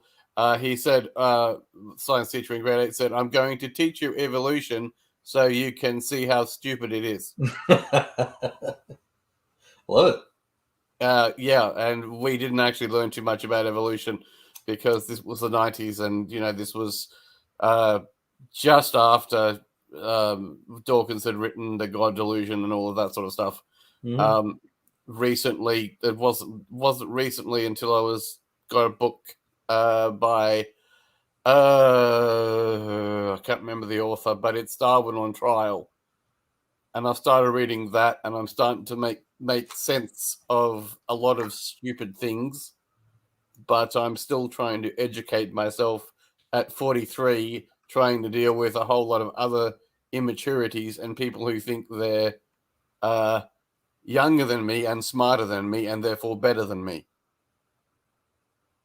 Sure. Yeah, you're talking about Philip Johnson that wrote that book. Yes, he's actually that's a lawyer. He's not a scientist himself. He's an actual... he wrote it from a lawyer's point of view. Right. Now, my dad used to be a lawyer. Nice. When he So worked. no, I encourage everybody to try to study it because especially not just to understand the flaws of it, there are good scientific principles that I wouldn't call it, natural evolution. There's nothing natural in nature at all to begin with. But the fascinating thing, if you really look at the history of the entire field, it is a original Christian creationist science-based theory. It started by Catholics such as a guy named Lamarck. William Paley wrote a book titled Natural Theology, which basically talks about just the theory that God created all life through the common design of common ancestry. It's where these ideas come from. Charles Darwin himself went to the same school as Paley. Paley was Darwin's alma mater. In fact, Darwin went to Christ's College of Cambridge. He went there to become an Anglican church minister. I've heard that, yeah. Yeah. And so the whole theory, quote unquote, of evolution, it's literally it's a Christian creationist theory. What happened was that atheists were always trying to just steal Christian science as always and claim that God didn't do it. All Darwin did, if there's another group called the Huxley brothers, these two gentlemen who were atheists, and they were eugenicists. They were the progeny, not the progeny, but the forerunners of modern Nazism. And so Darwin, he fell away from Christ. He was a Christian after his daughter Annie died, and it broke his heart. And I don't blame the man, but that's where he combined atheist fascism with Christian science, and that's what the atheists try to beat us up with today, basically. Yeah, I get it. I was just finding out recently that Darwin, I didn't know that, but Darwin doesn't actually have any scientific qualifications. Right. His sole qualification that he got was, as you just said, in theology, which is ironic that he should be denying it, because, I mean, if we're going to deny God because he's caused someone to die, then, my grandfather was the last surviving grandparent who died in 2012. And within 6 months of, my sister was married in 2001. My mother's mother died before the wedding, and then 6 months after the marriage, my other grandmother died. So, my first grandfather went away from my mother, and when her parents split, when she was younger, he found her again, and he died. Look, death is happening. We haven't got a cure for death at all, and I don't think we'll ever find it. And I think what we've got is the absolute stupidity of Darwinism per se, and macroevolution, which no thinking Christian agrees with, is one problem. But if you convert that to microevolution, I get confused here. That and speciation are one and the same. So what we carry, as well as the codes, we carry codes for, I'll be honest, I live with Asperger's syndrome and I live with epilepsy. I'm probably going to pass either of those on. Not hope if we I can don't help pass it. them both. Yeah, not if a Christian scientist can help it. Christian Science I have avoided like you wouldn't believe. No, I'm sorry, not the church. I'm sorry. Scientists who are Christians. How's that? Yes. Yeah. Okay. So people like John Lennox and all these sorts of people, or John Polkinghorne. John Polkinghorne in the UK. Not familiar with him. He was a lecturer at Oxford. Okay. And he went on to become an Anglican pastor. Nice. After he retired, I think. Hey guys, real quick, we have a very generous super chat from George Bond. He's asking for some Coke and Diet Coke. So nice, George. I haven't talked to you in too long, buddy. It's nice to see you here. So George, I'll throw it down to you. So real quick, in the information age we currently enjoy, to me it's a completely implausible concept to conclude that HTML, CSS, JavaScript, PHP, WordPress, apps, or any of the other aspects of technology that utilize software, that they could possibly come into existence without programmers and designers being required. I agree, that would be crazy to assert, but luckily that's not what we're asserting. That's not what anybody's asserting here. It's only you that's claiming that evolution would entail this. So you're basically building a straw man argument against people that already accept evolution and are misrepresenting their arguments for evolution. You see, the biggest, but it is not a code, it's a chemical. It's deoxyribonucleic acid. It's an acid. I don't understand why you think it's a code. DNA is no more of a code than Diet Coke and regular Coke. Oh. DNA or DNA. It's so bad. I don't even know how to deal with these people sometimes, to be honest. They're doing great. They function from godlessness. So if they're functioning from godlessness, then they're not actually going to go looking for a god. And I will say this in advance: my brothers have been atheists for about 10 years now, somewhere around that, possibly 12. And it really tore my family apart. No. I get it. I mean, I would be understandable. I mean, they get all butthurt about my jokes about, like, atheist fantasyland projection complex and the atheist hyperliteralist disorder and all this kind of stuff. And they run around claiming that I'm like making up, or I'm accusing them of mental disorders and all this kind of stuff. And some of them, it's really funny. They actually, there's more than a few who actually think that I'm being 100% serious and actually making fun of them for actual mental disorders. And I'm just like, I'm poking fun at stupid actions, and then you guys are fulfilling the joke. Like you're embodying the stereotype. I even tell you that I'm joking, and then they continue to go down the same rabbit holes. It's amazing. Well, as somebody once said, you can't fix stupid. That's true. And there's also the absolute desperation to avoid the obvious. It's kind of the point I made at the end of the debate in my closing statement. I'm dealing with a person in the validation stage of his life. He's retired, older, and he has dedicated himself to avoiding the obvious, which is God exists. And therefore, anything that could potentially be evidence against his worldview is going to be completely ignored from an actual analytical perspective. And just, it doesn't matter how many times or how much pieces of evidence are put forth to show that his position is incorrect. He's incapable of comprehending that he is incorrect.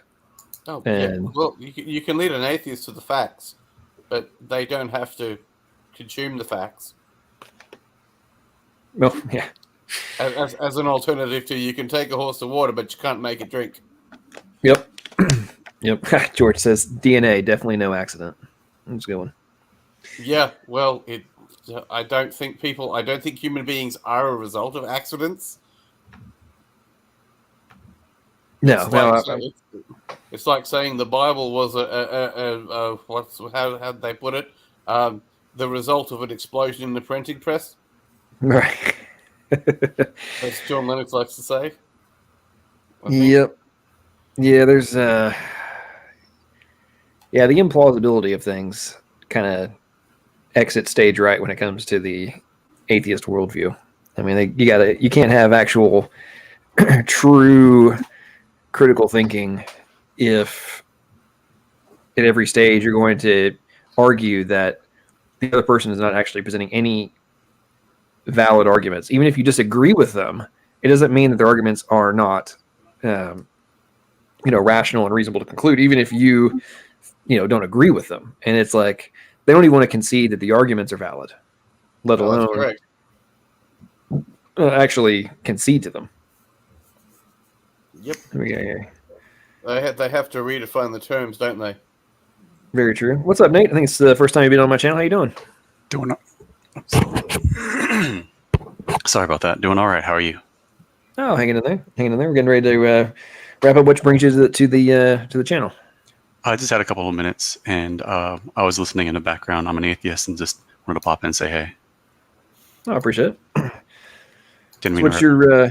No, you're always welcome. I was welcome folks to come to the stream, air their positions, and I always hope that we find the occasional one that actually wants to have discourse and true dialogue, and not just turn it into ridiculous talking point spewing and not actually having true back and forth.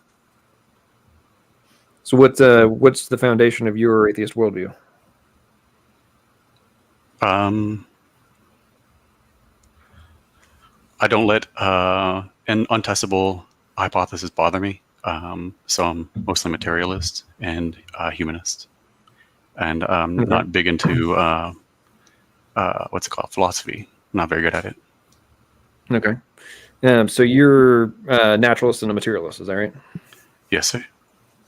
Okay. Have you ever read books like Why Materialism is Baloney?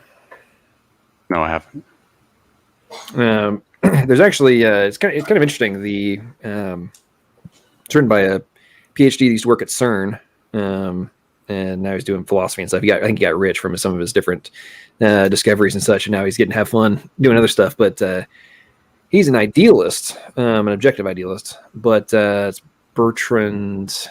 I'll look up his last name. I forget. The book is Why Materialism is Baloney, and he gets in his book. He gets it into in great detail not from a philosophical perspective, but from a scientific one, of why strict materialism is just kind of outdated, to be honest. And it's not just him. There's plenty of other people who are making the same arguments as, going to the pure naturalism and pure materialism. And well, of course, the term they like now is physicalism, but you're having to kind of only look at things from one side of the coin, if you will. And like, have you gotten into any of the hard problem of consciousness and philosophy of mind and things of that nature? Only a dabble, but hit me. I'm willing to talk about anything. Like I heard earlier you were talking about whether or not a fetus is a person in the heartbeat bill. I caught the tail end. I caught basically the closing statements on SJ's channel. We don't have to talk about anything that's out of my depth, but I'm willing to. Oh no, it's not so good. So, what's your position on the heartbeat bill? I scanned an article saying that it's not even technically a heartbeat; it's just electrical impulses that are changed into audible sound by the equipment. It's like for parents to what's it called? Hear the heartbeat? Yeah, it's for parents to project upon the growing embryo the sound of the heartbeat. Like, so it's aiding in that. It's anthropomorphizing the electrical currents that you are detecting. But there's no heart tissue. There's no central nervous system that's powering a heartbeat. It's just putting out electrical pulses. So I thought that was interesting that if that's true, then the heartbeat bill is completely misnamed and potentially moot. But also pro-life. You are pro-life? Yes, I am. I apologize. I am pro-choice. I don't know why I said that. Okay, so a couple things. Number one, whether or not a machine is rendering an impulse into a sound is not really relevant, given the fact that our own mind is rendering waves into specific sounds and vibrations, right? Just like our brain is, our eyes are helping or sending signals into our brain, electrical signals into our brain to render into, visual, the things we visualize. So that argument, I would say, is not really relevant. But the heartbeat bill is about the fetal heartbeat, which doesn't exist yet. It's a misnomer to make a emotional argument when there is no actual facts underlying it. Well, if you look up actual embryology references, you'll learn that the neural tube starts to finish around 4 weeks in development. The actual heart muscle begins to physically beat around 6 weeks, which is when these EKG type machines do physically detect that heartbeat. So it is a real heartbeat, and your heart constantly, all of your cells in your whole body constantly are refreshed, reformed. So the cell that you started with is you're no longer that person, or whatever you want to describe yourself as. You're constantly being renewed, the same as you are when you're first conceived. Mm-hmm. So if you're going to justify killing somebody, when they're their first set of cells, that can justify killing somebody in any part of their development with new cells down the road, wouldn't it? I'm familiar with the ship of Theseus argument. That's a pretty cool thought experiment. Yes, I'm actually in favor of assisted suicide and euthanasia, voluntary euthanasia. And I also see that we give power of attorney to our loved ones. It's implied even if we don't explicitly give it, it's given to our next of kin to pull us off of life support. Well, the difference between self-murder and just regular murder is that the child, the human in the womb, doesn't get the choice. What choice? I mean, you can't ask it. It has no. Hang on real quick. So I'm quoting here from a textbook. The human heart is the first functional organ to develop. It begins beating and pumping blood at around day 21 or 22, a mere 3 weeks after fertilization. This emphasizes the critical nature of the heart in distributing blood through the vessels and vital exchange of nutrients, oxygen, and waste both to and from the developing baby. The critical early development of the heart is reflected by the prominent heart bulge that appears on the anterior surface of the embryo. The heart forms an embryonic tissue called mesoderm around 18 or 19 days after fertilization. Go on, but it's pumping blood by day 21 or 22. What's the source? So, I apologize if you're showing it. I'm not looking at the screen. No, hang on. I just pulled up on my phone real quick. My source I read from earlier was from mayoclinic.org. Let's see. License. I'm pulling up. Okay, so this is Anatomy and Physiology provided by OpenStack CNX, located at. Let me see. I'll try and post it in the side chat. Hang on. Okay.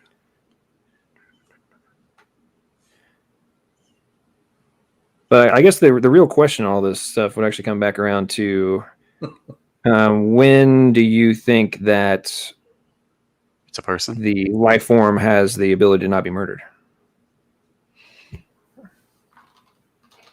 I don't know. I couldn't say for other people, and I couldn't say for other parents. So it's totally subjective. I would personally put it at for what's it called? What's the kind of abortion that is elective abortion? I would personally be against elective abortion after viability, but that's completely arbitrary. And so arbitrary. So the viability in terms of survival has gone down to, I believe, 19 weeks currently. In best cases, yes. I mean, that's if you have the full might of a mighty hospital system. If you have the best surgeons, you have the best life support system. Yeah, I get all that, but that's irrelevant to the point of we know that it's viable at that point and it can survive. So not for all babies. Hang on, let me finish my point, bro. I'd like to add to that, please. The point I made, which apparently is you may not be grasping or appreciating, is that the technology advancements that we have developed is enabling us to replicate the what would normally be happening in the uterus, right? So if our technology continues to get better, that just means that viability gets the timeline or the time required for viability inside of the mother gets shorter and shorter as That's our technology gets better. Technology gets better and better. So if that means that I am a life form that without that machine, right, that currently exists, I got to be about 19, 20 weeks, right? So after that, are you in favor of abortion? In a perfect world, if I was the king of the world, I would say that at that point, then it should be delivered and put on life support in the external artificial uterus, and then put into a amazing foster system for adoption. But I'm not the king of the world, and so I don't have the ability to impose that on others. So yeah, Okay. I think that would be good. You danced around my point. So my question is, if the viability that's been proven was 30 weeks, would you be for or against abortion at 30 weeks? I'm not trying to dance around your point. I'm really not. I think that morals are subjective, and I think that this choice is subjective. So for me, I would say if I had the power of making this decision in a particular case, if it was viable and we didn't want the fetus anymore, then do the thing that I said. But for others, it's a matter of means and capabilities. So that rule will not apply for all cases. So the baby I can't be against abortion in all cases after 30 weeks because the world is not black and white like that. So the baby who comes into this world through a C-section at 30 weeks, is it now justified and subjective as whether or not I want to execute the baby now that it's gone through C-section? Hey, John, can I add another point to it too? Yeah, go ahead. Yeah, so you guys know I'm a military veteran as well. I've had all kinds of combat training and survival training. I also make the argument that none of us are ever actually viable. Even those of us that have had advanced warfare training, we know from experience, we'll be lucky to survive maybe a week, maybe two at the most, without advanced technology, without society, without some sort of means other than ourselves to survive. So I'm thinking, I make the argument that most non-trained civilians, like here, for example, if we were to take you out of the quote unquote womb of society today, out of that wonderful little air conditioned bedroom you have and all of the comforts and the things that you have where I'm sure you can't really make your own long-term food supplies and water supplies, things like that, that if we took you out of the womb you're in right now, you would also not be viable today, right? Yeah, that's depending on your definition of viable, yes. Be able to survive on your So own. if you would starve to death, are you and you can't grow your own food? Is that subjective in terms of your viability?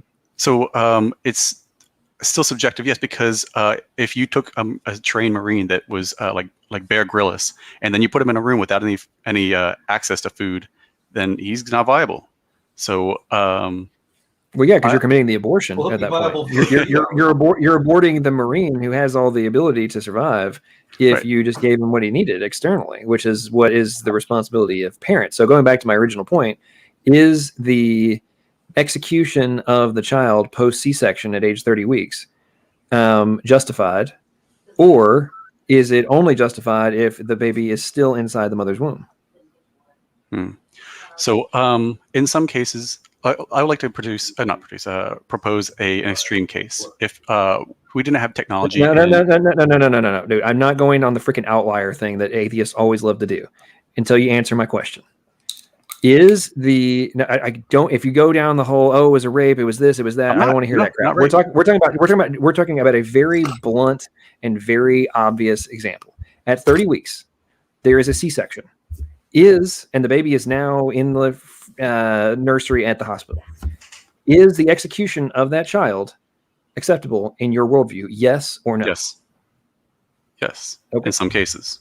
If you don't want me to elaborate on those cases, then please explain the cases. And if it's the baby has some kind of deformity and all that kind of stuff, we're not going down the rabbit hole. We're talking about because we're talking about a generality, because the arguments for pro-lifers, the talking points are things like rape, incest, Down syndrome, deformities, and things of that nature to justify maintaining the legality of it, while not wanting to address the fact that those are outliers versus what the majority of abortions are. So let's talk about the generality first, and then we can go to the outlier. So the baby is generally healthy. It is now in the nursery. There is no known problems with just a normal kid, little infant.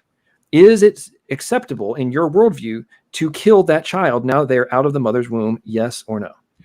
The generality does not apply because this is a hypothetical that doesn't take place except for extreme circumstances.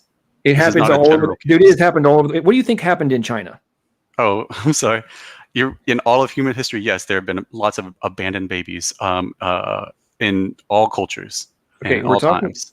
Okay, you do. I guess do you not pay attention to what's actually happening? There's been pushes in Virginia and New York to allow for the execution of children post-birth. So let's just get to basic yes or no questions, man. Like we're talking about, not talking about like outlier positions. I want to know your My worldview is that is not okay.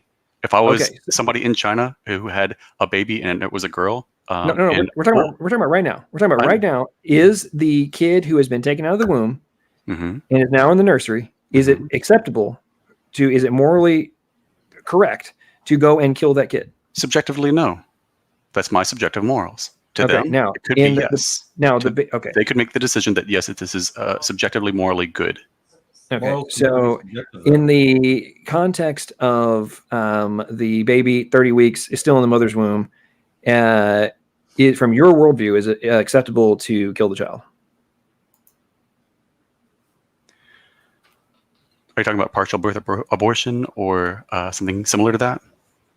The method has zero relevance. You have made the decision to kill the baby at 30 weeks. And it's just like the kid who was in the nursery, who was born through C-section, healthy, all that kind of stuff, viable, looks great, but you decide to kill the kid. Is that acceptable in your worldview? In general, no. In some specific circumstances, yes. Okay. I have decided that, how old are you? 30-something? Yeah, 30-something. John, I'd like to make another point in the military perspective on this, if I may. Good. Yeah, Nate. Those of us that have experienced the battlefield, we equate your position that you're sharing with us today with soldiers, other atheists like yourself, for example, that when we're faced with the dilemma on the battlefield of finding innocent civilians that were normally ordered to defend and protect with their own lives. It's the reason why we volunteered to join. And they are liabilities. They typically will not only latch on to us, but they'll compromise our position. They'll make it immensely more impossible to defend ourselves, much less them. They make our job harder. And so if we adopted your mentality, your quote morality, then we would be just as obligated to shoot those innocent civilians in the face so that we can not have to be burdened by their presence, by their life, any more than a child would be burdened by their sociopathic parents. I think that in some cases it is it is acceptable, morally acceptable to leave people behind. That you to make the decision is to basically triage in real life, just like if you go to the doctors and there's a whole bunch of patients in front of you and you're deemed too old or too sick. But that's real life triage. Between anti-humanists such as yourself and the rest of us that do try to defend humanity. Thank you. It's refreshing. It's rare for people to be as honest as you are. Thank you. I mean, I think it's okay. So I propose this. I propose this. Next topic, please. I'm sorry, John. Thank you. Did I offend you? I don't want to hear it. If you can address something that's other than me, I appreciate your honesty. Thank you for admitting that atheists are atheists. I didn't speak for all atheists. I spoke for myself. Well, theists don't agree to leave people behind. We understand that every precious human being is a child of God, and that's why those of us that volunteer make that sacrifice willingly to try to put ourselves in harm's way to protect people like you. But again, I apologize. I was done. I don't want to go any more further down this line of reasoning. You have fulfilled the argument. Yeah, theists make the decision to triage people into abandoned, helpless situations all the time for self-preservation or for saving somebody over another person. Christians then, okay, it's fine. I don't. Christians do that too. There are Christian doctors and Christian nurses that triage and say, I'm not going to help this person. They're too old, too sick. We're going to focus our resources and attention on these younger people or this less sick person. No, we sacrifice ourselves to try to defend all life, especially human life. Okay, well, if you say so. So in continuing this on a slightly different angle. So I have decided that I don't think you are a benefit to society, even though you're, I'm assuming, healthy, relatively young individual, and we're going to execute you. Right. Is that morally acceptable in your worldview? It depends. There's not a whole lot to go on there, but it's potentially acceptable. Like if I was a terrible person, if I was a danger or a threat, or if I like whatever other subjective moral criteria I might have. Or you might have, or society might have. Hang on. I'm not speaking for society. I'm speaking as an individual, just like the mother who is deciding to abort her child. I'm speaking as just a normal member of society. And I have decided arbitrarily that I don't think you are a benefit to society. So is it acceptable for me to come and kill you? Yeah, that was my example for the battlefield too, John. It's not acceptable for us to defend these civilians that are going to compromise our own safety, so we should just shoot them, right? No, murdering them. I guess it's so there's when you kill an animal that's in pain, we call that being humane. If you want to shorten someone's lifespan in order to preserve them from experiencing greater pain, then yeah, that might be humane. So yeah, shooting them in the face might be the better alternative to being captured by the Taliban. Bro, I know you have nothing but the ability to go to extremes. Listen carefully. There's nothing wrong with you. Okay. You're a normal member of society. You're a normal human. Okay. Nothing crazy is going on. There is no extreme outlier. Okay. You're stereotypical norm. Okay. I have decided that I don't think you should continue to exist. Is that socially acceptable? Is that morally acceptable in your worldview? It's not morally acceptable to me. It's probably not morally acceptable to the society in which that takes place in, although it might be. So for the majority of people who are weighing their opinions on this position, probably not. For that person, though, it might be. Maybe God told them to. Maybe like they were Abraham. No. You're going down rabbit holes. You're going down rabbit holes, buddy. We're talking about we're talking in much more specific. In general, probably not. Okay, so if that became the new norm, that I can go and kill whoever I want, would you be for or against that being a fundamental justified action in society? I would personally be against it. Okay, everyone can dissent. So you'd be against? No, well, there's assent. I mean, like, would you actively be fighting back against the legal justification of random murder? Actively be fighting back against? I mean, that I'd have to weigh, what I want to do, how much I want to risk. I might just leave. I might just find another country. Might just go off my own in the woods. That's an option as well, isn't it? So you're saying that all of the babies should just decide not to be put into their mother's wombs, and that they should just go and be born in another country? No, they don't have the choice. They don't have autonomy. They don't have bodily autonomy. They don't have personhood. They don't have certain rights. Well, hang on. They have those rights. If a pregnant woman is struck by a car by a drunk driver and the baby dies, he's charged with double murder. If you shoot a pregnant woman in her stomach and the baby dies, and she survives, you still get charged with murder. All these things go on. So if you're going to claim they don't have personhood, but do we have legal? They don't have full personhood because you can't claim them on your taxes. You can't insure them. You can't do everything that you're talking about. So it's not full personhood. Whoa, hang on. So if my daughter who's 11, when she turns 18 and gets a job and I don't claim her on my taxes, is she no longer a full person from my perspective, because I'm no longer claiming her on my taxes? No, it's not about being on your taxes. It's about being a dependent or having your own status. Okay, so before, hey, this is too good. Okay, so before 1912, when the income tax was instantiated in the United States, I read the same article. Before that, were you children disappeared? I don't know. Children disappeared because they were just children on paper, and people were like making up children. Is that what you're getting to? No. Oh, sorry about that. You're applying tax status to personhood. So before income tax and before before tax credits, you were citing other examples of personhood, and you were citing norms. That's a norm. I'm addressing. Can you be insured? Can you have a tax code? Can you have a social security number? Dude, you're missing the entire point. The point I'm making is, are you saying before all of those things came into existence, that personhood didn't exist before all of those things came into existence? Right. No, we had different standards. Every era has different standards. Dude, when did Social Security even get created? For freaking A, dude. You're using things in terms of personhood. You're applying personhood to Social Security numbers and tax status versus personhood. Every culture, every era has different standards for what they consider a person. Scientifically speaking, like we established earlier, Nate, you have everything you will ever need the moment you were conceived. You are the same exact quote person on your first cell than you are right now.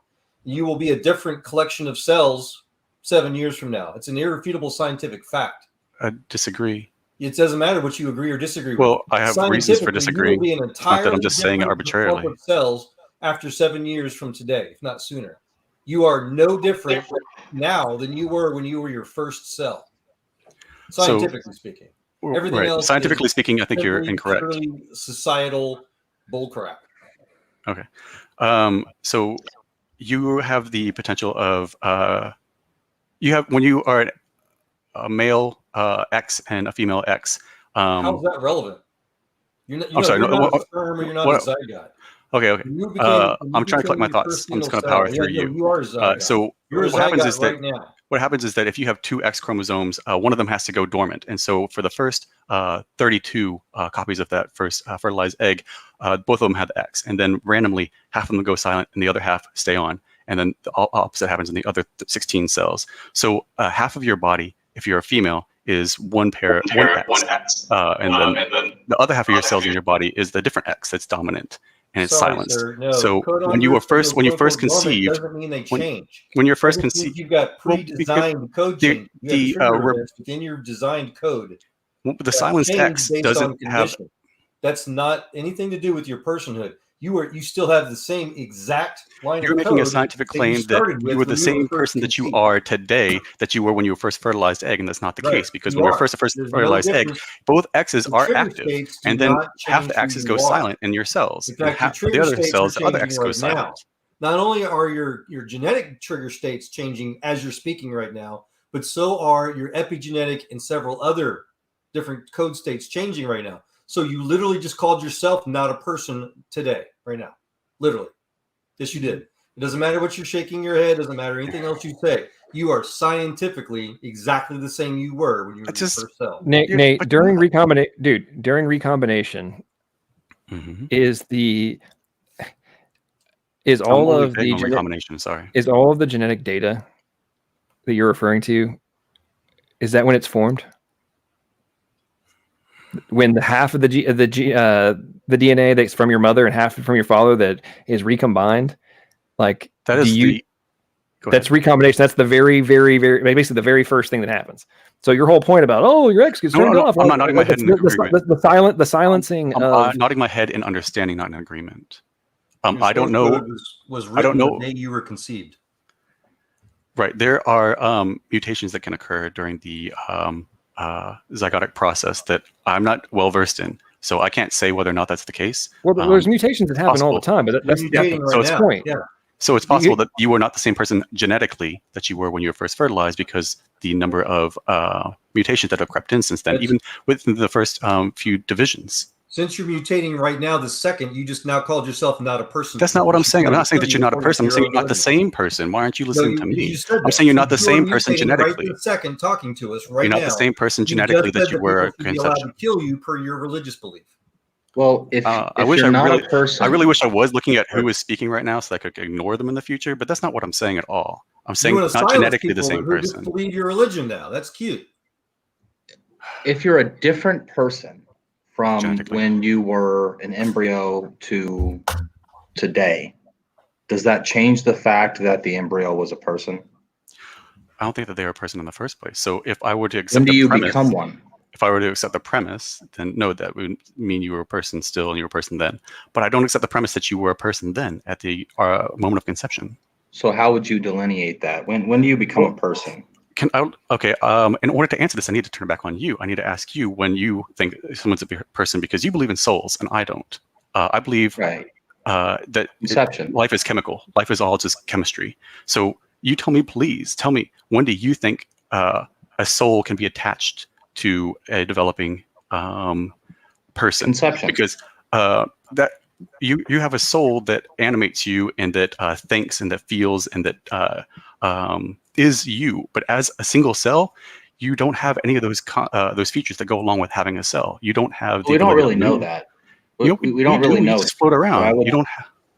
I would say it's conception when you. You don't have a mind. You don't have decision-making capabilities. You are just a you don't have a free-floating mind. clump. To You don't have any clarify, nerve endings. You don't have. I would So how- distinguish. I would distinguish between the mind and the brain. Just for clarity. There's neither.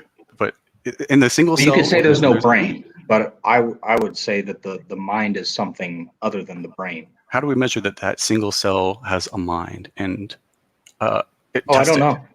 I don't know if we can. I think the mind is supernatural. Okay. Then I have to say that I don't accept that without any evidence. Okay. Well, so I'm not asking you to accept hang on. my So- claim. Wait. Hold on, John. I'm not asking you to accept my claim that conception is when you become a human. I asked you, when do you think you become a human? No, a person. Yeah. Sometime in the third trimester, but it's not that I have a firm opinion on this. But like what? Like what? It's arbitrary. I think that you starting to exhibit those traits that resemble artificially, not artificially, subjectively, what a human looks like in my mind, and that you can start to move yourself. You can start to make those decisions. You respond to stimulus, things like that. And then again, that's general. That's not in all cases. So if it could be the case that you had a malformed brain, you only have a brain stem. You're not a person ever, in my opinion. So if I'm a quadriplegic, am I no longer a person? You're still mostly a person. Still mostly a person, but we're trying to get into actual lines of demarcation of like what is and what is not. So obviously you operate from a subjective worldview which has zero foundation and is a bunch of quicksand bullshit. And you don't actually make decisions for yourself because you lack spine, apparently. So do you, in your day-to-day life, do you operate from a perspective where you can't actually know anything one way or the other, and it's all shades of gray? Or is there anything in your life that is definite? You can only know what you think at that moment. You can only know what you okay. So if you can only know what you think at that moment, doesn't that completely annihilate your materialistic worldview? It's also closed-minded. Because you just subjected the hard problem of consciousness, which is not answered. You just applied everything about existence to your own first-person perspective. And that's good enough. Okay, so the alternative is that I don't know if the next breath that I'm going to take is full of poison air. I don't know if the chair that I'm going to sit on is turning into one big tack. And that is the extreme conclusion. That's the logical extreme conclusion of that. And I don't find that necessary to hold. I can deal with only knowing what I know and only knowing what I think and getting by in life with just, I don't know, letting the rest go, letting the rest. Okay, so you dodged my question. Do you have anything other? Is there anything from your perspective and your knowledge and what you know that you believe is true? So I thought when you first talked, or is everything completely subjective? I thought when I first joined that when you asked that question that you were going to definitely come at me with presuppositional apologetics. Is that where you'd like to go with this, or is that okay? Not even. And by the way, buddy, this is why I find people such as yourself to be extraordinarily obnoxious and almost pointless to dialogue with, even though I'm trying, is because while you claim that everything is subjective, you're trying to apply your presuppositions. In this context, you apparently thought that I am a presuppositionalist, which I'm not, which is ironic. And then you've tried to direct this entire dialogue in a very slippery way. I wasn't being slippery, and I wasn't directing it. I was just asking if that was what you were going towards. Okay, so, and you did it as a dodge to the question, which is, I'm not talking about me. You tried to redirect it to you tried to flip it. You answered my question with a question about my perception. I know your position. I asked you exactly. You're literally substantiating my point. You wanted to know my position when I'm asking you about your position. Is that going over your head? No, I'm asking you about you. I knew where I'm asking you were going you with about this. you. Do you grasp this? You about you, buddy, not me. Not you asking about me. I'm asking about you. Because if this was a precept, then I just wanted to get to the point. Well, it's not. So can you answer a question? Sure. Or stop dodging? You dodged every single freaking question I've asked you. No. Okay. If you say so. You've required, dude, I've had to sit there and say no outliers, this is normal in every single instance as you've tried to apply outliers. So let's go back to you, buddy. Unless you're going to consider yourself to be the outlier in your own world, your own perspective, can we just ask you about, I'm asking about your worldview. So is there anything in your worldview that is objective, or is everything subjective from your perspective? My experience is subjective to my subjective analysis. Is there anything external to you that is objective, or is 100% everything subjective? I'm make the assumption that there are things that are external to me, but philosophically, it's brain in a vat possibility. It's simulation. It's okay. So you're not actually a humanist. You're actually a extreme skeptic. No, I don't. No, I think he's a true. You just busted out the head and the brain in a vat, which is a foundational component of skepticism as an example purpose. No, and everything you've been doing. I'm not dismissing that as a possibility. So the brain in the vat thing is like you can't disprove it, and there's no reason. Like you just can't disprove it. Is the idea? Like you can, but. The idea is, dude, it's a literal. It was one of the original examples of extreme from the extreme skeptic perspective.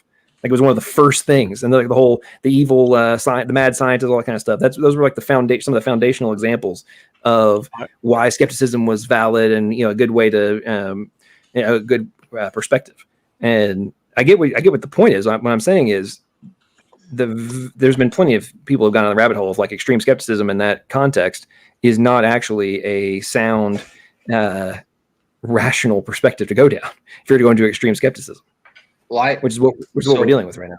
What I would say, based off of my observations so far, I think Nate is a true moral relativist and is a true atheist and has walked through the conclusions of this worldview and has largely accepted them. He's admitted that he has no reason to believe that his chair won't spontaneously turn into attack in the next second.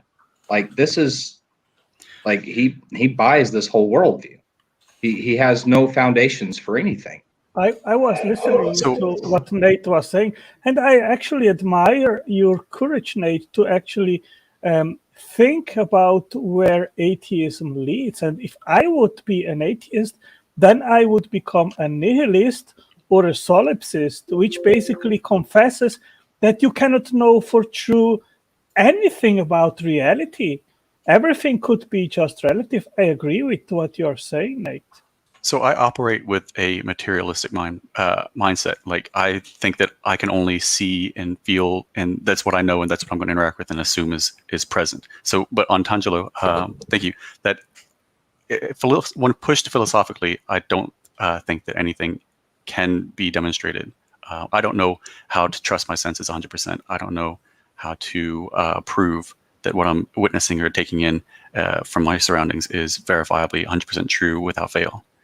But I don't let that get to me. I don't operate like that, like day to day, minute to minute. When I was a child, I remember then I took the train to Zurich, and then I looked around me and saw all these people, and then I was thinking to myself, is it possible that I am the only conscient mind here in this train, and that all people around me, they are just a simulation, and that anything here just appears to be like I am? That it just appears that these people are conscious, but maybe they are just robots, and That's very common. And it is just a simulation. And I think once you remove theism as your worldview, then there is actually nothing that couldn't be like this. I mean, it could be possible that we are just a simulation from a 15-year-old from a parallel universe, which is just playing around with us. Yeah, and I just don't let that get to me. I just have something that I care to live for, something that I want to do with my life. And so with that in the background, with that pushed way back, just, you know what, swallow that, just like any other fears that you might conquer. I just get on with my life. But philosophically, that's where I'm at. Hey, real quick, apologize to interrupt real quick. Hey, John, you guys have any other questions for dumb old rocket scientist coder freak like me? I need to get going soon. Well, not right now, but Joel, one day I want to talk to you more about AI, because that sounded really interesting, and I've never fully understood how you like make it. Yeah. All right. Yeah. There's just a plethora. There's a whole world of free stuff on the internet, of course. Yeah. And you're a C++ guy. You're a freaking game engine designer, man. Heck yeah. Do we have each other on Discord? Yeah. Well, I don't know if we're actually like friends or anything. But like I'm on Olive's channel. Yeah. I think you've been in there before. Yeah. So Okay. I'm gonna head out. Let you guys have fun. Again, just any last minute questions for me? I'm gonna take off. John's probably AFK. Great seeing you, Antangelo. Andrews, nice meeting you. You as well as Nate, Bob. You guys have a good day. You too. God bless you. Thank you. So Nate, trying to think of this. I understand that you accept the entirety and the logical conclusions of true atheism, and I respect you for being intellectually consistent in that regard. Have you ever considered that? What do you think about the idea of somebody making all of this? That would be interesting. It seems like there's a whole lot of waste. It seems like there's not a very good purpose. So it's like a set it and forget it, a clockwork universe that is allowed to run off course, but it's still an interesting idea. Okay, so the waste and the running off course thing. Now I'm just going to jump straight to Christianity. We're told in Genesis that man sinned, and because of that, there was a curse placed on creation. Now we're told in the New Testament that all of creation is groaning and waiting until we are redeemed, until we are glorified in Christ. Now, you may not like that would be the case, but that is the answer in Christianity to why things aren't perfect. They will be perfect one day when he comes back and sets everything right. But he is allowing us to go through this, I think, as sort of a trial. Yeah, I think that the problem of evil is interesting. I think that it's also, in my opinion, it's an example of unnecessary evil. And because the unnecessary evil exists, that means that an all good God doesn't. Well, okay. So when you say unnecessary evil, are you talking about bad things happening like climate storms and stuff, or are you talking about evil people doing evil things? Both. When God created a paradise, he allowed for there to be free will and no suffering. And then eventually there's going to be heaven or a new earth, and there's going to be free will and no suffering. So this part in the middle is unnecessary. He could have created everybody in, like in the Catholic mindset, he could have given everybody perfect grace, like Mary, and he didn't do that. He could have not had a tree there in Eden, or he could have created people as they should be formed in heaven, and without the need for all the suffering, because he has that power, I think. And so the fact that he doesn't leads to suffering that's not necessary. Okay. And he could. Oh, one other thing, if you don't mind. In the parable of the Good Samaritan, who are the bad people? The bad people are the people who pass by and don't do anything. And so the only good person in that scenario is the person who went out of the way and stopped and helped. But that seems to me a condemnation of a divinely, what's that called? Divinely hidden God. A divinely hidden God are like those people who passed by the Samaritan and passed by the traveler and didn't help. That seems to me like Jesus condemning a God who would not do anything while his children, his creation, suffer. Okay, so there is a distinction in Scripture between, Christians would say we're all children of God in a sense, but Scripture tells us that you can be an illegitimate child of God. You could be, the word is bastard, and there is a sense in which you can be that. Now, as far as I understand, that is in respect to your lack of a relationship with God. So if you don't seek him, no man seeks after God, but he seeks after those, or he seeks after everybody. And then some people reject him. And those that reject him, eventually he stops trying to draw them. Okay, there's a point at which God judges. Now, I don't know, I see where this conversation could possibly go, but yeah, the point is that not everybody is quote unquote a child of God. It depends on whether or not they've rejected what has been revealed to them. So when we talk about like good things happening to bad people and bad things happening to good people, it can get complicated because there are good people and bad things happen to them, but they have enough faith that they press on. And God knows this and will reward them for the faith that they had by persevering through that. And then there are others who are good and go through bad things and they fall away, maybe for a time or permanently. The prodigal son talks about a son that left his father and eventually came back. And there was great rejoicing because of that. There was a party and everything. And so it's not as simple as just there are people that seem like they're pretty good people and bad things happen to them. Why is that so? And then there are bad people and good things happen to them. Why is that so? God lets the rain fall on the wicked and the evil alike. It's a complicated question is what I'm trying to say. So Nate, can I ask you, is your position, I don't believe in God and I hate him? Oh, no, I didn't. I'm not trying to be offensive. I can't hate what I don't think exists. So you are arguing about, in your mind or understanding, non-existent God. Right.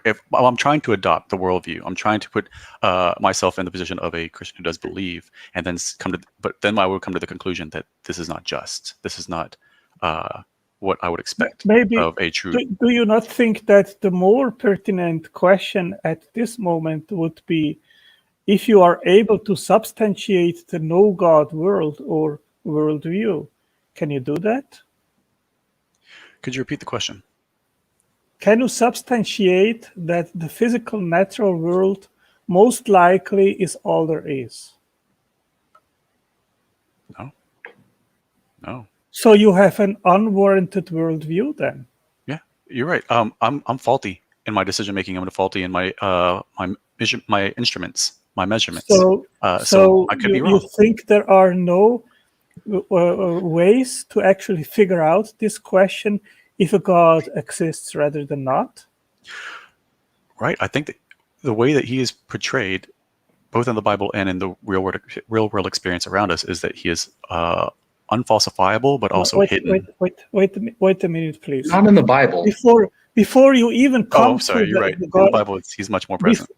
Before you even come to the God of the Bible, I think the more basic question would be either if there either is a God or not. And with a God, I would describe him in reduced terms without identifying him as an eternal, ultimate, necessary, powerful, intelligent creator. And the question then is, does that God exist or not? And if you have figured out that question, then you can depart from either one or take a position either in regards to one or the other direction. So I'm not good at philosophy, and I'm not good at refuting like the 5 ways. I think this is one of the first 2 ways. The necessary mover, necessary. Anyway, Well, an important distinction is that God is intelligent, right? God that is one of the characteristics. So in a God world, we should find signs of intelligence which have acted in the past to instantiate the physical universe and life. And in the no God world, we should be able to find no signs or no necessity of intelligence to instantiate the physical world. Okay, I don't see that there are signs that require an intelligent creator. Okay, so do you think that the assignment of meaning in a translation book requires intelligence? Like if you see a translation book on the table from English to Chinese, and there is the assignment of the word chair in English to the word shizi in Chinese, both words have the same meaning, namely a chair. Do you think that intelligence is necessary to make that assignment? I think that's too abstract for me. I'm sorry. Okay, is the assignment of meaning to things something which always requires intelligence? Yes or no? The assignment of meaning to things always requires intelligence. So like that. I don't think so, because this is just a spitball theory, but like for math, there is meaning behind one thing or 2 things, and there is meaning behind sets of things, even if there's no intelligence to perceive them. Can you give an example? Yeah, like if there is one atom in an empty universe versus if there are 2 atoms, like the 2 atoms would gravitate towards each other if they were close enough, and that's just a feature of there being 2 of them, and the physics that accompany that. Well, so we're talking, I think, about linguistic meaning, like something having like meaning. Like if I were to say Caleb to you, you wouldn't know what that means unless you've studied Hebrew, right? But it's a word, it's a Hebrew word, and it means dog. So how does that meaning get assigned to the word without intelligence? Can it be, can the word Caleb be assigned to dog without intelligence to do it? I don't think so, but it really is too abstract for me, and I'm not good at philosophy, so I'm just going to have to say I think so. Well, I don't think it's philosophical per se, and I'll tell you, Nate, I'm not good at philosophy either. When Kenny Rhodes was on here, a lot of what he said was going over my head because I keep forgetting all the terms. So I understand. I'm not trying to argue from a philosophical point of view.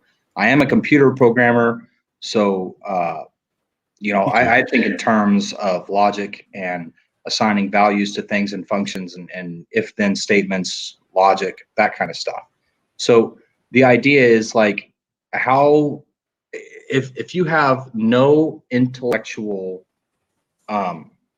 intervening,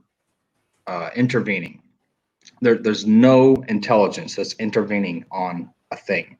How does it get assigned meaning? How does it get assigned, this is what it's called? I guess it doesn't. I'm willing to accept the premise that it requires an intelligence to assign meaning to it. But I'm also trying to warn you that I'm ignorant of that, of philosophy. So please continue with that. I think that I got to say, I like you so far. And I think that if John were to come back and start talking about the code in DNA, maybe we could get somewhere. Well, I'm a developer as well, so we could talk about it a little bit if you'd like, but I'd need to go in a couple minutes, like 5, if you don't mind. Oh, sure. So we know that the DNA in our bodies and the bodies of everything, they do a lot of stuff, right? You know, they program mostly correctly. Yeah, mostly correctly, right? And the curse has caused problems with that, but which I mentioned earlier. But there are so many functions in our body. There are so many things like the learning algorithms that are in our white blood cells that allow us to resist disease and stuff like that. How could those things come to be without somebody designing them? So does that seem plausible to you? I don't think so. I think that we see. Okay, so there's the I want to say the Urey Miller experiment. I'm familiar with the experiment from the, I think, 60s, where there was some amino acid. There was some. There was a little bit of amino acid. Compounds. There was a lot of electrical current. A lot of current. bad stuff that is not really talked about by people that hold to the non-theist view. They ignore the fact that 90% of it was poisonous to life. Well, it was a proof of concept, and I'm sure that it was interesting to see that things were self-assembling. Nate, can you quote here something quick in order to understand the point? Semiotic functional information is not a tangible entity, and as such, it is beyond the reach of and cannot be created by any undirected physical process. This is not an argument about probability. Conceptual semiotic information is simply beyond the sphere of influence of any undirected physical process. To suggest that a physical process can create semiotic code is like suggesting that a rainbow can write poetry. It is never going to happen. Physics and chemistry alone do not possess the tools to create a concept. The only cause capable of creating conceptual semiotic information is a conscious, intelligent mind. Do you agree with that, yes or no? I think that is, I disagree. May I present to you a thought experiment that I came up with?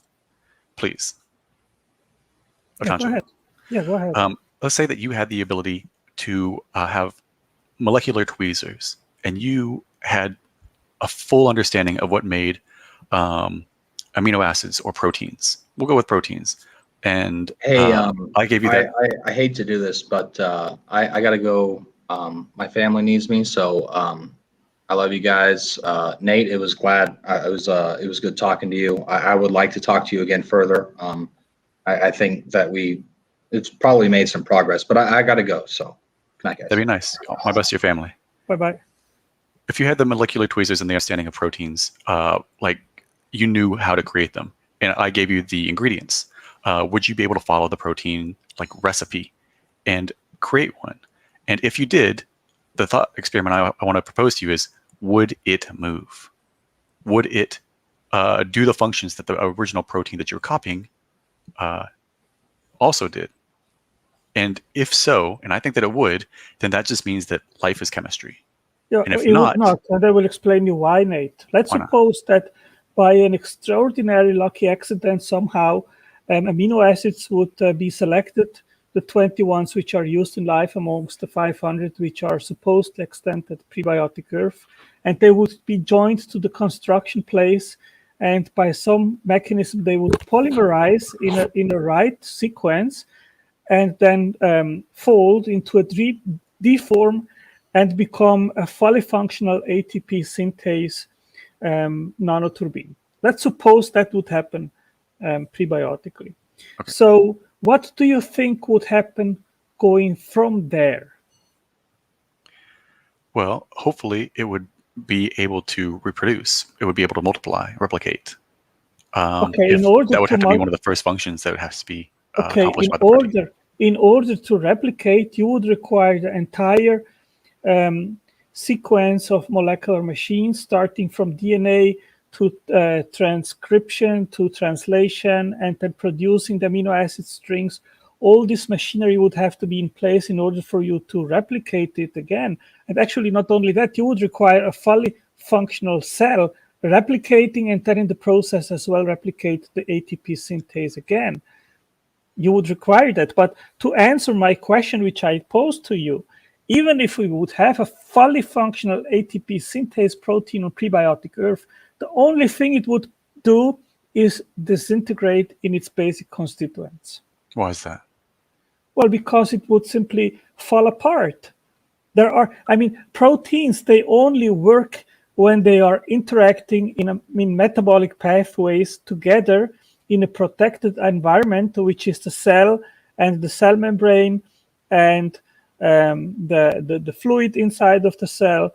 Otherwise, proteins, they cannot work and perform their business, each one with its specific function. I see. I was under the impression, and this is just from Googling, so I totally admit that this is not rigorous, but I thought that there was a discovery in the early aughts where there was very, very short, like 20, 40 amino acid long chains of proteins that were able to replicate.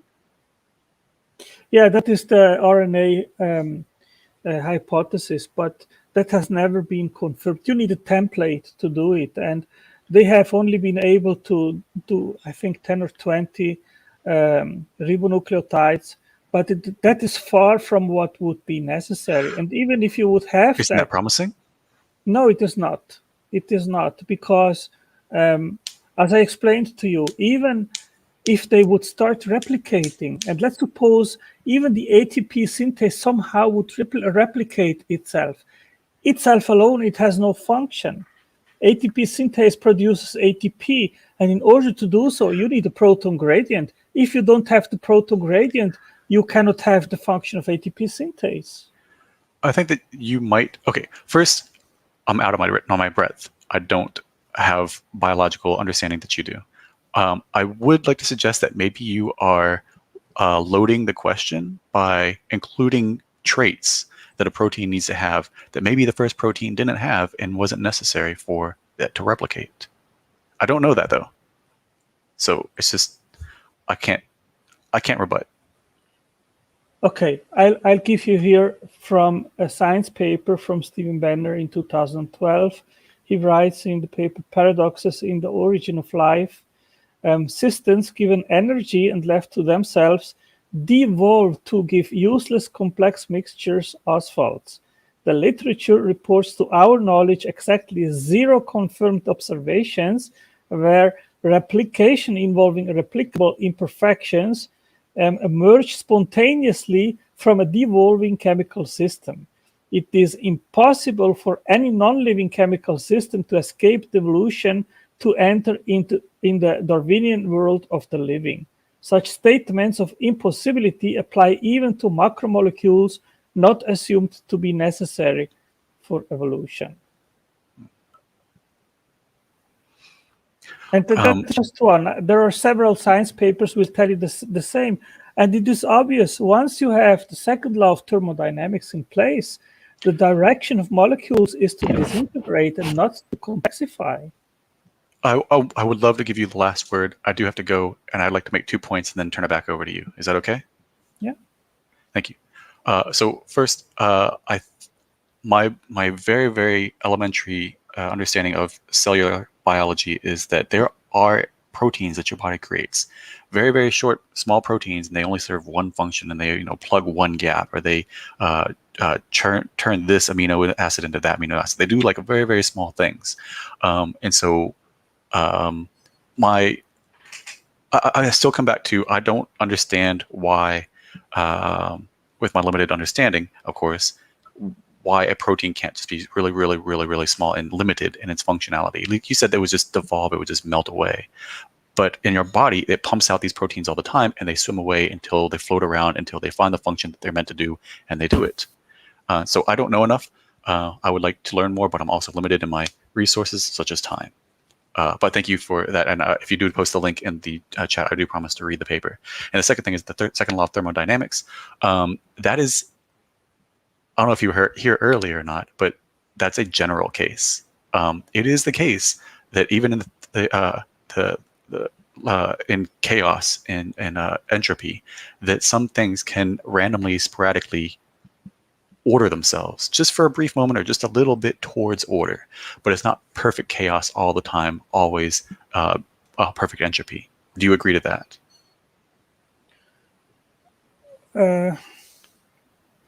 Yeah. For instance, if I was, I give you that, but it is completely irrelevant in regards of the scenario of the living. Okay. So given untold billions of years, given untold trillions of stars, given untold quadrillions of surfaces of planets around those stars, and multiply all these things together, you have a lot of rolls of the dice. You have a lot of chances for something to go against that second law of thermodynamics and kind of go towards order. It's not zero is all I'm saying. And even though it's vanishingly small, but times quintillions of opportunities. Yeah, last word for you. Yeah, I did put my email in the private chat. So if you want, you can send me an email and I will send you the paper and you can look it up. Thank you. But last word to you, and then I have to go, I'm afraid. Yeah, this is my chief argument, that the biological cells are factories. They are chemical factories in a literal sense, full of molecular machines, which are proteins, which work in metabolic pathways. They work in an interlinked fashion together. And the making of proteins is directed by the information stored in DNA. And this is analogous to what we do. I, as a machine designer, that's my profession. When my boss comes to me, he says, I need that you make a factory for a specific purpose, make the drawings, and we send them to a factory to make that factory. And then I sit down, and me, as intelligent person with foresight, I know how to bring the things together to make that plan, to make the machines and the factory. And I don't know of any case where undirected, non-intelligent processes would be capable to do anything like this. And as said, this is analogous to what we see in the cell, where the information stored in DNA directs the making of proteins, which are molecular machines. And then in the end, you have the cell factory, which is a chemical factory, which makes all the basic building blocks, and the cell itself and replicates. We, in all our intelligence, we are unable to make self-replicating factories. So I think this is clear evidence of intelligent design. Interesting point. I look forward to corresponding with you. Thank you. Okay, you're welcome. Have a good day. Have a good evening. Bye-bye. Thanks for having me.